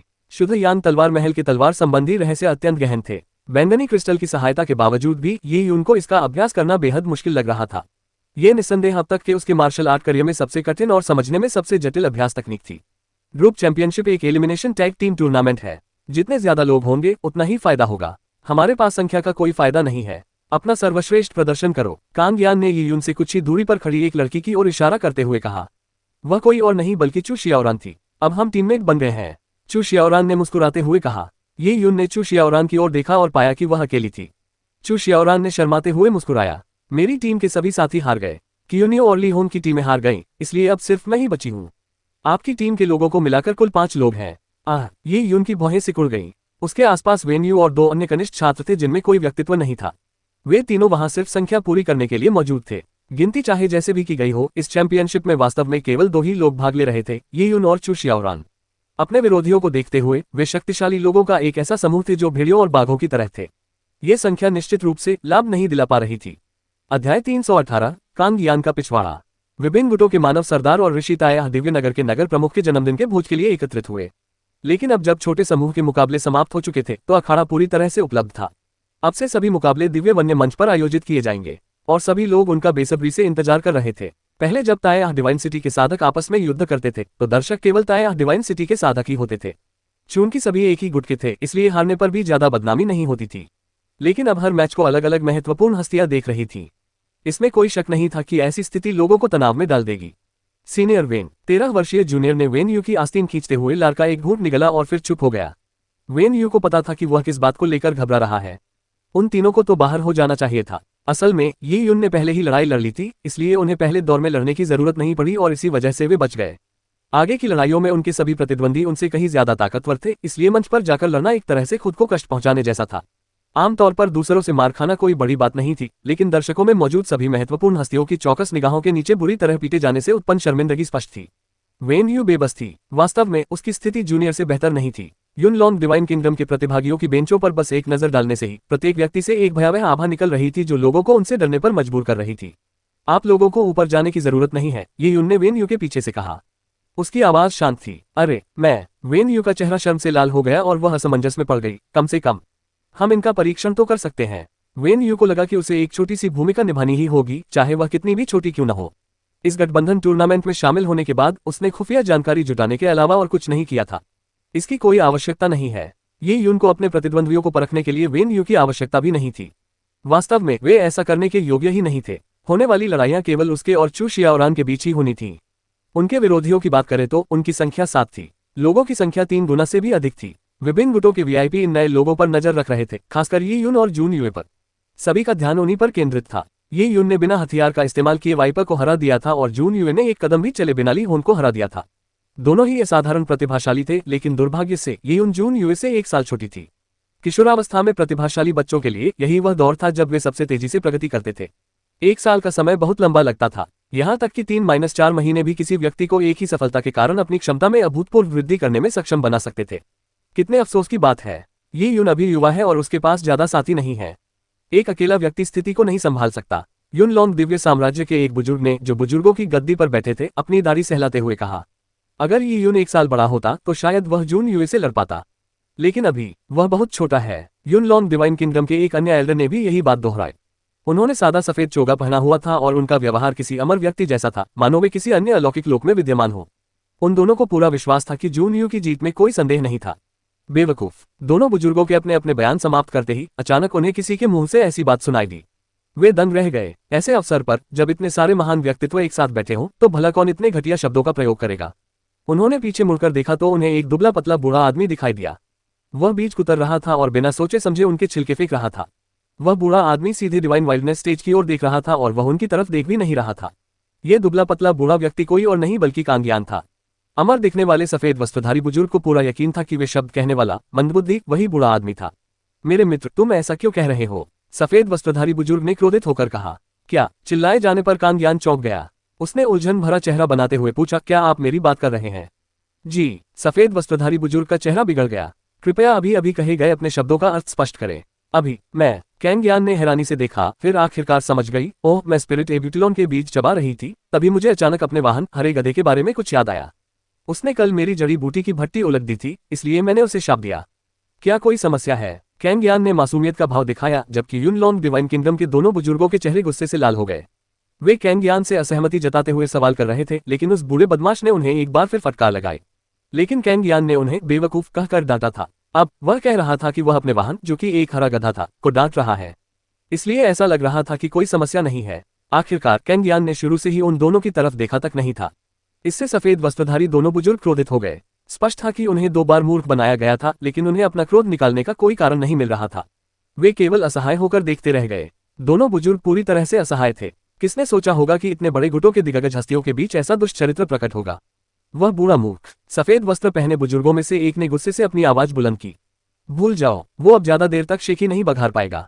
हमें बस कुछ समय के लिए चुप रहना होगा। नतीजे आने के बाद देखेंगे कि उसे और क्या कहना है। जी हाँ, इस बार हमारा युनलॉन्ग दिव्य राज्य गौरवशाली स्वर्ग के पुत्रों से भरा हुआ है। ये पिछले 100 वर्षों में सबसे समृद्ध पीढ़ी है। हम ताया दिव्य राज्य को पूरी तरह से अपमानित करेंगे। सफेद वस्त्रधारी दोनों बुजुर्गों के बीच बातचीत होते ही वे कुछ देर के लिए शांत हो गए। उन्होंने दिव्य वन्य क्षेत्र की ओर देखा क्योंकि पहला मुकाबला अभी शुरू ही हुआ था। युनलॉन्ग दिव्य साम्राज्य से सबसे पहले एक व्यक्ति मंच पर आया। वह एक बहुत ही प्यारा लड़का था जिसकी उम्र लगभग 7 या 8 साल लग रही थी। उसके हाथ में एक छोटी छतरी थी। छतरी में कोई गति नहीं थी, इसलिए वह हवा में तैर रही थी और उसकी उंगलियों पर घूम रही थी। अरे, एक बच्चा। वह सिर्फ देखने में जवान लगता है। उसका नाम लिन टोंग है। वह लगभग हमारी ही उम्र का है। उसे कम मत समझो, मैंने उसके बारे में जानकारी देखी है। वह बहुत ताकतवर है और सबसे पहले मुकाबला करना भी इस बात का प्रमाण है। प्रतियोगिता की शुरुआत में किसी बहुत कमजोर व्यक्ति को भेजना असामान्य बात थी क्योंकि उन्हें अपनी स्थिति मजबूत करने की आवश्यकता थी। मैं लड़ूंगी, चू शियाओरान ने मंच की ओर बढ़ते हुए कहा। उनके पास केवल 2 लोग थे और स्वाभाविक रूप से ये युन सबसे आखिर में जाती, इसलिए केवल चू शियाओरान को ही भेजा जा सकता था। ठीक है, सावधान रहना। ये युन ने सिर हिलाया। हे, बच्चा हंसा। उसने चू शियाओरान की ओर देखते हुए अपने 2 पंक्तियों वाले सफेद दांत दिखाए। मैच शुरू होने दीजिए। रेफरी के शुरू करो कहते ही चू शियाओरान के पीछे, जब वह अपनी लंबी तलवार पकड़े हुए थी, एक glacier snow wolf aspect totem प्रकट हुआ। चू शियाओरान ने शुरू से ही अपने एस्पेक्ट टोटेम को प्रकट किया क्योंकि वह लड़ाई को जल्दी खत्म करना चाहती थी। बहुत ही समझदारी भरा फैसला। बच्चे ने उसकी प्रशंसा की। ये युन और चू शियाओरान 7 विरोधियों से लड़ रही थी। ऐसे में उनकी सहनशक्ति बेहद महत्वपूर्ण थी। उन्हें हर लड़ाई के लिए अपनी ताकत बचाकर रखनी थी और वे किसी भी लड़ाई को ज्यादा देर तक खींच नहीं सकती थी। गर्जन। भेड़िए ने जोर से दहाड़ लगाए और लिन टोन पर हमला कर दिया। उसी समय चू शियाओरान ने अपनी तलवार से वार किया। एक ठंडी लहर उठी। बैंगनी टंगस्टन मंच के ऊपर एक के बाद एक बर्फ के स्तंभ प्रकट होने लगे और उन्होंने लिन टोन को जकड़ लिया। ये चू शियाओरान का बर्फीला इलाका था। ये युन ने 1 साल पहले इस तरह की गतिविधि का अनुभव किया था, लेकिन वर्तमान चू शियाओरान अपनी बर्फीली शक्ति के प्रभाव क्षेत्र में कहीं अधिक कुशल थी। उसकी शक्ति की तुलना अतीत से नहीं की जा सकती थी। पेंग पेंग पेंग। बर्फ के स्तंभ लिन टोन की ओर बढ़ते हुए अनगिनत बर्फ के टुकड़ों में बिखर गए। यह एक ऐसा हमला था जिससे बचने की कोई गुंजाइश नहीं थी। यहां तक कि उनकी सूक्ष्मता की उच्च सफलता के बावजूद भी वह इससे बच नहीं पाएगा। उसी समय चू शियाओरान की तलवार और ग्लेशियर स्नो वुल्फ ने प्रकाश की 2 किरणों के रूप में लिन टोन पर हमला किया। यह 3 तरफा हमला था। चू शियाओरान ने शुरू से ही अपनी सभी तकनीकों का इस्तेमाल किया था। इस तूफानी हमले के सामने लिन टोन के पास बचने का कोई रास्ता नहीं था, लेकिन साथ ही उसका बचने का कोई इरादा भी नहीं था। उसने गहरी दहाड़ लगाई और उसकी सारी युआनची विस्फोटित हो गई क्योंकि उसने अपनी ची को तेजी से प्रसारित करके एक विशाल भंवर का निर्माण किया। पेंग पेंग पेंग। युआन क्यूई के भंवर से टकराते ही असंख्य बर्फ के क्रिस्टल उछलकर दूर जा गिरे। घूर्णन की अवधारणा। लिन टोन ने अपनी घूर्णन शक्तियों का उपयोग करके सभी बर्फ के क्रिस्टलों को विक्षेपित कर दिया था। उसी समय लिन टोन ने अपने हाथ आगे बढ़ाए। उसकी हथेलियों से 12 छोटी छतरियां निकली। बड़ी छतरियां चेहरे को धोने के लिए बने बेसिन के आकार की थी, जबकि छोटी छतरियां कटोरे के आकार की थीं। वे कई रंगों की थीं और बेहद खूबसूरत थीं। चू शियाओरान की ओर उड़ते हुए छोटी छतरियां गोल गोल घूमने लगी। चा चा चा। हवा के चीरने की तेज गूंज के साथ छतरियों से अचानक चमकदार रेजर निकल आए। जो पहले सुंदर घूमती हुई छोटी छतरियां थीं, वे अब भयंकर मौत को दावत देने वाले पहियों में बदल गईं। 12 पहियों ने चू शियाओरान के 12 अलग अलग दिशाओं से किए गए बहुआयामी हमले को रोक दिया। लिन टोंग चू शियाओरान को पीछे हटने पर मजबूर कर रही थी। लिन टोंग ने चू शियाओरान के 3 तरफा हमले को भेद दिया था, जिसमें बचने की कोई गुंजाइश नहीं दिख रही थी। हालांकि 12 पहियों का सामना करते समय चू शियाओरान की आंखों में दृढ़ संकल्प की एक झलक दिखाई दी। उसने दांत पीसते हुए अविश्वसनीय ढंग से अपना शरीर मोड़ा और 12 पहियों के बीच के एक अंतराल से सीधे निकल गई। कठोर नर्म अवधारणा। चा चा चा। लेकिन चू शियाओरान की हार्ड सॉफ्ट अवधारणा कितनी भी सटीक क्यों न हो, वह उड़ने वाले पहियों से पूरी तरह से बचने में सक्षम नहीं थी। 3 पहियों ने चू शियाओरान के कंधों और पेट को खरोंच दिया। खून के छींटे पड़े। मरना। चू शियाओरान ने लिन टोन के चेहरे पर सीधे घातक प्रहार से वार किया। क्या? लिन टोन सदमे में पीछे हट गया। उसने अपने हाथों से मुद्राएं बनाई और उसकी रक्षा के लिए एक विशाल छतरी खुल गई। पेंग। एक जोरदार धमाके के साथ चू शियाओरान की तलवार विशाल छतरी को भेद गई। तलवार की किरणें फूट पड़ी और विशाल छतरी बुरी तरह कांप उठी। और ठीक उसी क्षण चू शियाओरान के ग्लेशियर स्नो वुल्फ ने लिन टोन के पीछे से हमला किया और उसके कंधे को काट लिया। लिन टोन सदमे से चीख उठा। भेड़िए के दांतों से उसका कंधा बुरी तरह फट गया था। उसकी युआनची शक्ति कम हो गई थी और वह अपने हाथों में बड़ी छतरी को संभाल नहीं पा रहा था। और इस समय चू शियाओरान ने बड़ी मुश्किल से थोड़ी सी युआनची ऊर्जा इकट्ठा कर पाई थी ताकि वह उस पर तलवार की किरणें दाग सके। पेंग। विशाल छतरी फट गई और युआनची में बिखर गई। तलवार की किरणें लगातार लिन टोन की सुरक्षात्मक युआनची से टकराती रहीं। लिन टोंग ने मुंह से खून थूका और पीछे की ओर उड़ते हुए मंच के बाहर बुरी तरह से जा गिरा। वह विशाल छतरी लिन टोंग का एस्पेक्ट टोटेम था। कुछ योद्धाओं के एस्पेक्ट टोटेम किसी वीरान जानवर के आकार के नहीं होते। इसका संबंध उनकी साधना तकनीकों या उनके द्वारा इस्तेमाल किए जाने वाले हथियारों से हो सकता है। लिन टोंग बाद वाले प्रकार के व्यक्ति थे। उन्होंने घूर्णन की अवधारणा विकसित की। यह कोई बहुत शक्तिशाली नियम नहीं था, लेकिन बहुत प्रभावी था। लिन टोंग हार गया। जैसे ही युद्ध समाप्त हुआ, ताया डिवाइन सिटी शिविर के लोगों का मनोबल बढ़ गया। पलक झपकते ही समाप्त हो जाने वाले इस युद्ध में चू शियाओरान ने निर्णायक आक्रमण किया। उसने युनलॉन्ग दिव्य साम्राज्य के शक्तिशाली साधक तूफानी लिन टोंग को परास्त कर दिया। यह बेहद उत्साहवर्धक था। हालांकि कुछ लोग चू शियाओरान के लिए चिंतित थे। चू शियाओरान के कंधों और पेट पर लगे घावों को देखकर ये युन ने चुपचाप आह भरी। घाव बहुत गहरे थे। लिन टोंग बहुत शक्तिशाली थी और चू शियाओरान एक त्वरित और निर्णायक लड़ाई चाहती थी। अपनी शक्ति बचाने के लिए उसे जोरदार हमला करना पड़ा। ऐसे जख्मों के साथ चू शियाओरान की युद्ध क्षमता बहुत कम हो जाती। अध्याय 319 अदम्य इच्छाशक्ति के साथ आगे बढ़ने वाली तलवार। शाबाश सीनियर शियाओरान। जैसे ही चू शियाओरान मंच से उतरी, ताया डिवाइन सिटी के कुछ कनिष्ठ छात्रों से कुछ औषधि देने के लिए आगे बढ़े। हालांकि चू शियाओरान का चेहरा असामान्य रूप से लाल था। मंच से उतरते ही वह अचानक कांप उठी और मुंह से खून थूक दिया। सीनियर शियाओरान वेन यू और उसके साथी डर से उछल पड़े। वे झट से चू शियाओरान को पकड़ने के लिए दौड़े। ये युन ने चू शियाओरान के घावों को देखा और भौहें सिकोड़ी। उसकी चोटें उसकी कल्पना से कहीं अधिक गंभीर थीं। लिन टोंग वाकई कोई साधारण साधक नहीं था। उसने घूर्णन की असाधारण अवधारणा का अभ्यास किया था, इसलिए उसके सभी हमलों में एक सर्पिल बल शामिल था। हालांकि चू शियाओरान के शरीर के किसी भी महत्वपूर्ण अंग पर चोट के निशान नहीं दिख रहे थे, लेकिन फ्लाईव्हील से उत्पन्न सर्पिल बल घावों के माध्यम से चू शियाओरान की नसों में प्रवेश कर गया था, जिससे उसकी नसें और अंग क्षतिग्रस्त हो गए थे। इस तरह की चोट को पूरी तरह ठीक होने में कम से कम 1 से 2 दिन लगते हैं। ऐसी चोट के साथ चू शियाओरान के लिए युद्ध में अपनी आधी ताकत का इस्तेमाल कर पाना लगभग नामुमकिन था। इतने सारे शक्तिशाली दुश्मनों का सामना करने के लिए चू शियाओरान की 50% युद्ध शक्ति स्पष्ट रूप से अपर्याप्त थी। माफ कीजिए, मैं इसे जल्दी खत्म करना चाहता था, लेकिन मुझे कभी उम्मीद नहीं थी कि फायदे नुकसान की भरपाई नहीं कर पाएंगे। मुंह भर खून थूकने के बाद चू शियाओरान के चेहरे की लाली गायब हो गई और उसका चेहरा पीला पड़ गया। ये युन ने सिर हिलाते हुए कहा, अगर तुमने इसे जल्दी खत्म नहीं किया होता तो तुम बहुत अधिक युआनची खर्च कर देते और लड़ने के लिए बहुत कमजोर हो जाते। नतीजा वही होता। लिन टोंग वाकई बहुत शक्तिशाली थी। चू शियाओरान की ताकत के आगे लिन टोंग को हराने के बाद वह दोबारा लड़ने में असमर्थ थी। एल्डर स्टैंड में बैठे लोगों ने चू शियाओरान को खून थूकते हुए देखा। कितने अफसोस की बात है। लगता है अब सिर्फ ये युन ही बचा है, और उसके भी 6 प्रतिद्वंदी बचे हैं। युनलॉन्ग दिव्य राज्य के एक बुजुर्ग ने उनकी बदकिस्मती पर खुशी जताई। ये युन को एलिमिनेशन टैग टीम मुकाबले का सामना करना पड़ रहा था। हो सकता है कि वह जून युए का सामना करने के लिए पर्याप्त समय तक टिक न पाए। इसी क्षण युनलॉन्ग दिव्य साम्राज्य का एक व्यक्ति मंच पर आया। वह बेहद दुबला पतला था। वह देखने में नाजुक लगता था, लेकिन उसकी आंखें तलवार की तरह तेज थीं। उनमें हत्या का भाव स्पष्ट झलक रहा था। ये तो कुई यू है। वो तो दूसरे नंबर पर है। उसने पहले क्यूनियो को हराया था। ये युन के बगल में खड़ा एक कनिष्ठ छात्र मंच पर कंकाल जैसे दिखने वाले इस व्यक्ति को चलते हुए देखकर विस्मय से चिल्ला उठा। ओह, ये युन थोड़ा चौंक गई। तो ये वही व्यक्ति था जिससे क्यूनियो हारी थी। कुई यू का जन्म एक दिव्य वनवास रहस्यवादी कुल में हुआ था। उनके रहस्यवादी कुल में कठपुतली बनाने की क्षमता है, और यह कुई यू स्वयं एक कठपुतली कलाकार है। कुई यू अजीब नाम है। ये युन ने पहले दिव्य वन्यभूमि के रहस्यवादी कुलों के बारे में सुना था। कुछ कबीले ऐसे थे जिनका दिव्य वन्यभूमि के कुछ क्षेत्रों में रहने का लंबा इतिहास था।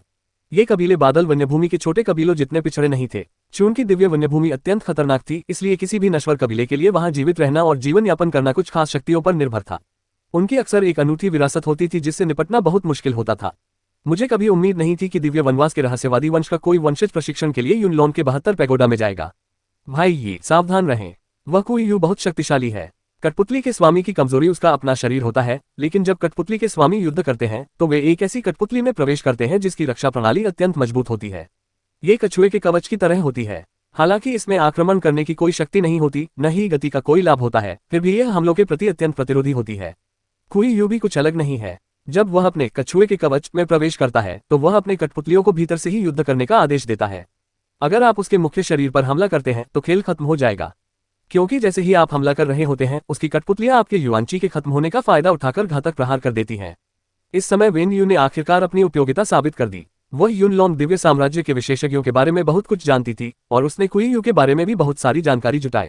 वेन यू ने आगे कहा, कुई यू से निपटने का सबसे अच्छा तरीका है कि पहले उसके सभी कठपुतलियों पर हमला किया जाए। एक बार जब आप उसकी सभी कठपुतलियों से छुटकारा पा लेंगे तो वह बिना पंजे और दांतों वाले बाघ की तरह हो जाएगा। उससे डरना काफी नहीं होगा। हालांकि उसके मुख्य शरीर की रक्षा प्रणाली अभी भी मजबूत होगी, लेकिन वह अपनी कठपुतलियों के बिना लड़ नहीं पाएगा। उस समय वह बस एक चलता फिरता निशाना होगा, इसलिए उसे हराना आसान हो जाएगा।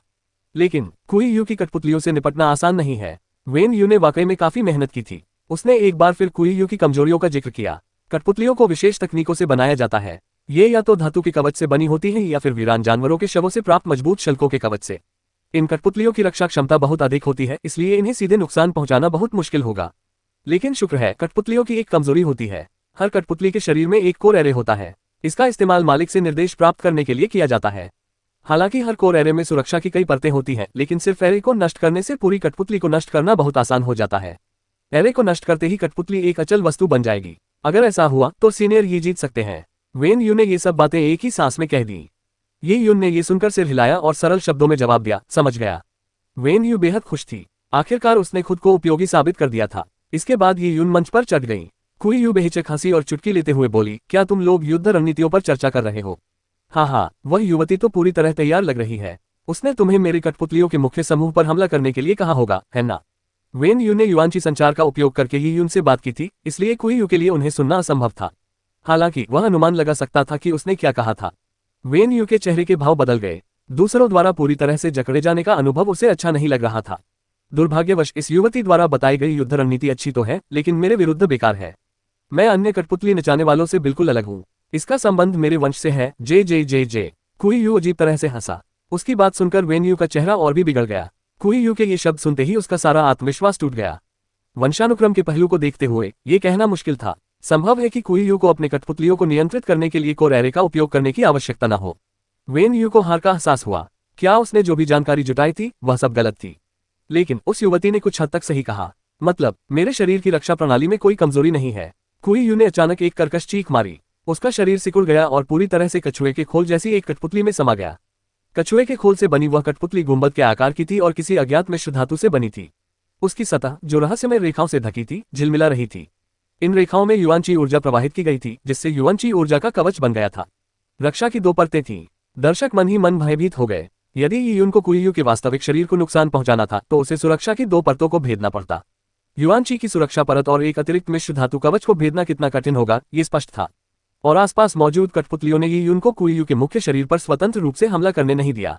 काका कुई यू के चारों ओर 8 कठपुतलियां प्रकट हुई। ये 8 कठपुतलियां अलग अलग आकार और आकृति की थीं।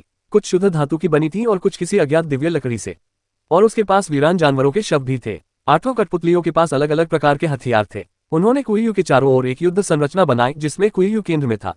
अरे नहीं, जब कुई यू यून से लड़ रहा था तब उसने सिर्फ 6 कठपुतलियों का इस्तेमाल किया था। अब ये यून के खिलाफ वह न सिर्फ 8 कठपुतलियों का इस्तेमाल कर रहा है, बल्कि अपने मुख्य शरीर की जबरदस्त रक्षा शक्ति के साथ कुई यू अजय होगा। और उसने ये भी कहा है कि उसमें आम कठपुतली मास्टर्स की कमजोरियां नहीं है। हम उसे कैसे हरा सकते हैं? कठपुतली युद्ध मंडली को देखकर ये यून का चेहरा थोड़ा उदास हो गया। उसने अपनी अंतरस्थानिक अंगूठी को रगड़ा और उसमें से एक लंबी तलवार निकाली। ये तलवार पूरी तरह से काली थी। इसका ब्लेड लगभग 2 उंगल चौड़ा था और इसकी लंबाई ठीक 5 फीट थी। ब्लेड सीधा था और बेहद चमक रहा था। इसकी सतह पर सुंदर नक्काशी की गई थी, जो देखने में पिसी हुई बर्फ जैसी लग रही थी। उस कृपाण का नाम सोनिक डेथब्लेड था और यह वह हथियार था जिसे ये यून ने ताया डिवाइन सिटी के शस्त्रागार से चुना था। सोनिक डेथब्लेड नाम के पीछे का अर्थ यह था कि यह कृपाण को लहराने से निकलने वाली ध्वनि तरंगों से ही लोगों को मार सकता था। 1000 सेना की कृपाण का इस्तेमाल करने के बाद भी ये उनको तांत कृपाणों जैसी सीधी कृपाणें ही पसंद थी। सोनिक डेथब्लेड 1000 सेना की कृपाण से थोड़ी छोटी थी, लेकिन उसकी गुणवत्ता उससे कहीं बेहतर थी। ओह, आखिरकार अपनी तलवार का इस्तेमाल कर रहे हो, ये तो मजेदार होगा। दुर्भाग्य से यह अभी भी बेकार है। कछुए के खोल के अंदर से कुई यू की कर्कश आवाज सुनाई दी। इसी क्षण ये यून हरकत में आया। वह आगे की ओर कूदा और सीधे कठपुतली युद्ध मंच की ओर दौड़ पड़ा। उफ, ये यून की युआनची में विस्फोट हुआ और सूर्य की ज्वाला की तरह प्रकट हुई युआनची ने उसके पीछे तांत घाटी की एक प्रेत छवि बना दी। दीप्तिमान सन क्यूई। ये यून की आंखों में एक चमक सी दौड़ गई और उसके शरीर से हत्या का इरादा ज्वार की लहर की तरह उमड़ पड़ा। उफ उफ उफ, 8 कठपुतलियां हिलने लगी और ये यून के चारों ओर इकट्ठा होने लगी। इसी क्षण ये यून ने सोनिक डेथब्लेड के आकार को कम कर दिया। अपनी तलवार का इस्तेमाल किए बिना वह केवल अपने शरीर के बल पर सीधे कठपुतली युद्ध क्षेत्र में घुस गया। ये कठपुतलियां बेहद तेज थीं, धारदार ब्लेडों और नुकीले पंजों की कतारें ये यून पर हमला कर रही थीं। ये यून का मन एकदम शांत था। उसने अपनी सूक्ष्म कुशलता की उच्च स्तरीय क्षमता का उपयोग करना शुरू किया और कठपुतलियों के हमलों के क्रम का लाभ उठाते हुए अविश्वसनीय कोणों का प्रयोग करते हुए हर हमले से बच निकला। पलक झपकते ही वह कुई यू के मुख्य शरीर की ओर दौड़ पड़ा। पीछे खींची गई सोनिक डेथब्लेड अचानक एक ठंडी चमक से जगमगा उठी। वह तुरंत मुख्य भाग पर हमला कर रहा था। दर्शक आश्चर्यचकित रह गए। ये यून ने कठपुतलियों की कमजोरियों को नहीं खोजा और सीधे कुई यू के मुख्य शरीर पर हमला किया। लेकिन कुई यू के शरीर में सुरक्षा की दोहरी परतें थीं और वह लगभग अभेद्य था। एल्डर के सामने खड़े होकर यून लॉन्ग डिवाइन किंगडम के कई एल्डर्स के होठों पर मुस्कान आ गई। कुई यू के मुख्य दल पर हमला करना मूर्खता थी। ये तो मानो अपनी कब्र खोदने के बराबर था। वे यी यून के हमले के दृश्यों की कल्पना करने की व्यर्थ कोशिश कर रहे थे। और ठीक उसी क्षण जब उसकी गति धीमी पड़ने लगी, उसे सभी कठपुतलियों ने घेर लिया और उस पर हमला कर दिया, जिसके परिणामस्वरूप गंभीर चोटों के कारण वह खून की उल्टी करने लगा। युन लॉन्ग डिवाइन किंगडम के बुजुर्गों के विचार कछुए के खोल में मौजूद कुई यू के विचारों से मिल खा गए थे। वह शरारती मुस्कान के साथ मुस्कुराया। कछुए के खोल से बनी कठपुतली की रक्षा कवच को सक्रिय करते हुए उसने अपने जवाबी हमले की तैयारी में ऊर्जा एकत्रित की। उसके सामने ये यून का ध्यान बिल्कुल भी नहीं भटका। ये यून का शरीर हत्या की भावना से भरा हुआ था और वह चरम सीमा तक पहुंच गया था, मानो दीप्तिमान सूर्य की ऊर्जा के साथ एक हो गया हो। अदम्य इच्छाशक्ति के साथ आगे बढ़ते हुए सत्य की तलवार सोनिक डेथब्लेड ने एक लंबी चीख निकाली और वही यून में विलीन हो गया। तलवार के साथ एक तेज धारदार किरण आकाश को चीरती हुई गुजरी, जिससे आकाशीय पिंडों का रंग फीका पड़ गया। अंत में केवल वही किरण बची जो सूर्य की तरह चमक रही थी। इस कृपाण ने बिना किसी खास हरकत के कछुए के खोल से बनी कठपुतली को भेद दिया। धमाका, एक भयानक विस्फोट की आवाज सुनाई दी। सूर्य की प्रचंड ऊर्जा दर्शकों की दृष्टि को व्याकुल कर गई। वे देख नहीं पाए कि क्या हुआ था। चमक गायब होने के बाद जो दृश्य सामने आया वह चौंका देने वाला था। 5 फुट लंबी सोनिक डेथब्लेड ने कुई यू के कछुए के कवच को पूरी तरह से भेद दिया था। यह एक तरफ से घुसकर दूसरी तरफ से बाहर निकल गया था, जिससे दूसरी तरफ 3 इंच लंबी ब्लेड की नोक दिखाई दे रही थी और वह खून से सनी हुई थी। कुई यू और उसकी कछुए की खोल वाली कठपुतली के साथ छेड़छाड़ हुई थी। अध्याय 320 सटीक कृपाण। 5 फुट लंबी सोनिक डेथब्लेड कछुए के खोल को जड़ से चीरते हुए उसके आधार तक पहुंच गई थी। खोल का अगला हिस्सा पहले ही टूटना शुरू हो गया था। जोरदार प्रहार के कारण कछुए के खोल के नीचे लगी बैंगनी टंगस्टन की टाइलें थोड़ी धंस गई थी। ये स्पष्ट था कि ये यून का हमला कितना शक्तिशाली था, और इस समय ये यून अभी भी सोनिक डेथब्लेड की मुठ पकड़े हुए था। उसके पीछे उस पर हमला करने के लिए दौड़ रहे 8 कठपुतले अपनी गतिहीनता खो चुके थे और पुआल के पुतलों की तरह अपनी जगह पर खड़े थे। पूरा अखाड़ा सन्नाटे में डूब गया। सभी लोग बेहद हैरान थे, खासकर यून लॉन्ग दिव्य साम्राज्य के लोग। उनके लिए अपने सामने की स्थिति को स्वीकार करना असंभव था। ये यून की कृपा ने कुई यू को भेद दिया था। कुई यू का मुख्य शरीर, जिसकी रक्षा प्रणाली पर उसे गर्व था, ये यून के एक भी वार को सहन करने में सक्षम नहीं था। शुरू में लोगों को लगा था कि यून कुई यू की कमजोरी का पता लगाने की कोशिश करेगा। हालांकि उसने अप्रत्याशित रूप से बेरहमी से कुई यू के मुख्य शरीर पर हमला कर दिया। इस भीषण हमले के सामने कुई यू की रक्षा और उसकी कठपुतलियां दोनों ही बेअसर हो गईं। क्या कुई यू मर गया? युन लॉन्ग डिवाइन किंगडम के योद्धाओं ने ऐसे कहा जैसे वे अभी अभी सपने से जागे हों। उस जोरदार टक्कर और शरीर में हुए उस तरह के छेदों को देखते हुए ये लगभग तय था कि उसके जीवित रहने की संभावना बहुत कम थी। ये यून तो बहुत ही निर्दयी है। युन लॉन्ग दिव्य साम्राज्य के कई योद्धाओं ने ये यून की निगाहों में छिपी हत्या की मंशा को पहचान लिया। हालांकि गठबंधन प्रतियोगिता में अगर किसी का इरादा जान से मारने का नहीं होता तो उसे दोषी नहीं ठहराया जाता, लेकिन अगर किसी की जान चली जाती तो हत्यारे से बाकी लोग नफरत करने लगते। युन लॉन्ग दिव्य साम्राज्य के एक बुजुर्ग अचानक मंच पर प्रकट हुए। उनका चेहरा गंभीर था और उन्होंने एक हाथ से कुई यू की कछुए की खोल वाली कठपुतली को दबाया। काचा, बुजुर्ग व्यक्ति ने किसी अज्ञात तकनीक का उपयोग करके कछुए का खोल हटा दिया। इस समय सभी को स्पष्ट रूप से दिखाई दे रहा था कि कुई यू की छाती को सोनिक डेथब्लेड ने सीधे भेद दिया था। उसका चेहरा पीला पड़ गया था और माथे पर पसीना आ रहा था। उसका शरीर थोड़ा कांप रहा था। युन लॉन्ग डिवाइन किंगडम के एल्डर का चेहरा और भी ज्यादा बिगड़ गया। उसने जल्दबाजी में सोनिक डेथब्लेड निकालने की हिम्मत नहीं की। उसने एक हाथ कुई यू की छाती पर रखा और उसे युआंची ऊर्जा देकर उसकी उम्र बढ़ाने का इरादा किया। उसी क्षण उसने कुई यू को खिलाने के लिए अपनी अंतरस्थानिक अंगूठी से एक पवित्र उपचार गोली निकाली। हालांकि जैसे ही उन्होंने अपना हाथ कुई यू की छाती पर रखा, युन लॉन्ग डिवाइन किंगडम के एल्डर के चेहरे के भाव अचानक बदल गए। ओह, उसे एहसास हुआ कि यून की तलवार कुई यू के शरीर को भेदते हुए निकल गई थी, जिससे उसकी नसों को ज्यादा नुकसान नहीं पहुंचा था, यहां तक कि उसके अंग भी सुरक्षित थे। ये यून की तलवार कुई यू के हृदय और दाहिने फेफड़े के बीच की एक संकीर्ण खाई को भेद गई थी। हालांकि ऐसा प्रतीत होता है कि गोली उसकी छाती को भेद गई थी, लेकिन उसे ज्यादा चोट नहीं आई थी। तलवार अंगों के बीच की खाई को भेदकर निकल गई। युन लॉन्ग दिव्य साम्राज्य के बुजुर्ग ने अविश्वास भरी निगाहों से ये यून की ओर देखा। मानव शरीर के अंग मूलतः एक दूसरे से चिपके हुए थे। इस घटना को महज संयोग से समझाना मुश्किल था। हर किसी के शरीर में अंगों की स्थिति थोड़ी अलग होती है, इसलिए किसी अंग को चोट पहुंचाने से बचना बेहद मुश्किल था। कुछ तलवारबाज अपनी सूझबूझ से कभी कभी ऐसा कर लेते थे, लेकिन अभी कुई यू का शरीर उसके कछुए के खोल वाले पुतले के अंदर छिपा हुआ था। उसकी स्थिति भी स्पष्ट नहीं थी, तो ये यून इतनी सटीकता से अपनी तलवार से उस पर हमला कैसे कर पाया। युन लॉन्ग दिव्य साम्राज्य के बुजुर्ग ने ये यून को ध्यान से देखा और कहा, ये यून है ना, मैं तुम्हें याद रखूंगा। इस बुजुर्ग ने कुई यू के एक्यूपंक्चर बिंदुओं पर टैप करके बहते रक्त को रोका। क्या मैं अपनी तलवार हटा सकता हूँ? ये यून ने अपने हमले के दौरान पर्पल क्रिस्टल की ऊर्जा दृष्टि का उपयोग किया था। वह कुई यू के अंगों की स्थिति देख पा रहा था, इसलिए भले ही उसका हमला घातक लग रहा था, कुई यू को कोई गंभीर चोट नहीं आई। हम्फ, युन लॉन्ग डिवाइन किंगडम के एल्डर ने अपनी उंगलियों से ब्लेड को झटका देते हुए कराहते हुए कहा। क्लैंग, सोनिक डेथब्लेड एक स्पष्ट ध्वनि उत्पन्न करते हुए सीधे बाहर निकला और ये यून के हाथों में जा गिरा। ये यून ने एक हाथ से ब्लेड को पोंछा और सोनिक डेथब्लेड पर लगा सारा खून साफ हो गया।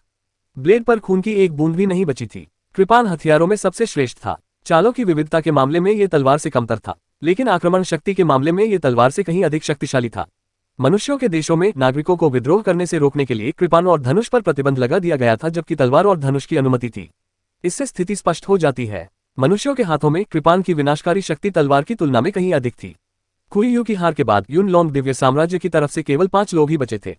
ये युन सोनिक डेथब्लेड को हाथ में लिए मंच पर खड़ा था। उसकी तलवार जमीन से एक कोण पर टिकी हुई थी और वह मंच पर अगले व्यक्ति के आने का इंतजार कर रहा था।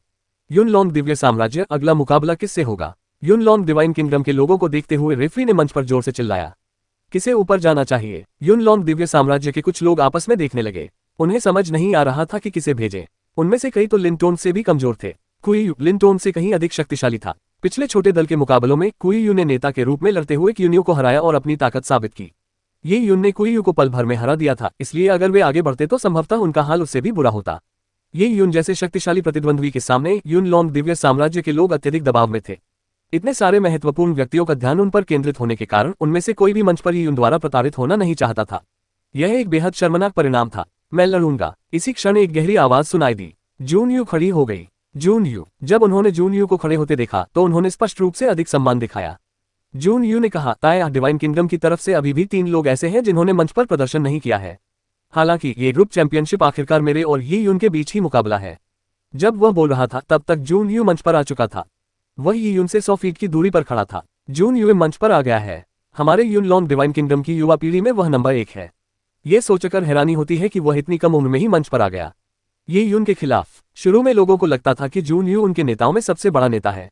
उन्हें लगता था कि उसे अंत में ही लड़ना होगा या शायद उसे लड़ने की बिल्कुल भी जरूरत न पड़े। हालांकि अब 15 मिनट भी बीतने से पहले ही जून यून के साथ मुकाबले के लिए मंच पर जा चुकी थी और इस मुकाबले के परिणाम ने समूह के चैंपियन का निर्धारण किया। जून यून ने अपने बैंगनी क्रिस्टल की ऊर्जा दृष्टि खोली। बैंगनी क्रिस्टल की दृष्टि में जून यू का शरीर ऊर्जा से भरपूर दिखाई दे रहा था। मंच पर खड़े होकर वह रात के आकाश में चमकते चंद्रमा की तरह लग रहे थे। वरिष्ठ ही धातु नियमों में इस व्यक्ति की दक्षता अत्यंत उच्च है। उससे लड़ते समय अपने नीचे की जमीन का ध्यान रखें। वह बैंगनी टंगस्टन की जमीन को भी नियंत्रित कर सकता है। इसी क्षण वेन यू की युआनची की ट्रांसमिशन ये यून के कानों तक पहुंची। ये यून ने हल्के से सिर हिलाया। युन लोंग दिव्य साम्राज्य में कुलीन योद्धाओं की भरमार थी। उनकी विशेषज्ञता के क्षेत्र और युद्ध रणनीतियां सभी अलग अलग थीं। एक ही मंच पर उनसे लड़ना उसके लिए ज्ञान का विस्तार करने के रूप में लाभकारी था। जून यू, तुम्हारी उम्र 15 वर्ष से थोड़ी अधिक है और तुम ये यून से 1 वर्ष से अधिक बड़े हो। तुम्हें अपनी साधना का स्तर आधा छोटा स्तर तक कम करना होगा। समूह मुकाबले के प्रभारी रेफरी ने कहा। जून यू की साधना का स्तर युआन फाउंडेशन क्षेत्र के प्रारंभिक चरणों के शिखर पर था। इसे आधे छोटे स्तर तक कम करने के बाद भी वह युआन फाउंडेशन क्षेत्र के प्रारंभिक चरणों में ही था, जो कि ये उनसे कहीं अधिक था। जून यू ने सिर हिलाया। अपनी साधना के स्तर को दबाना बहुत आसान था। यह उसके शरीर में एक मुहर का इंजेक्शन लगाकर किया जा सकता था।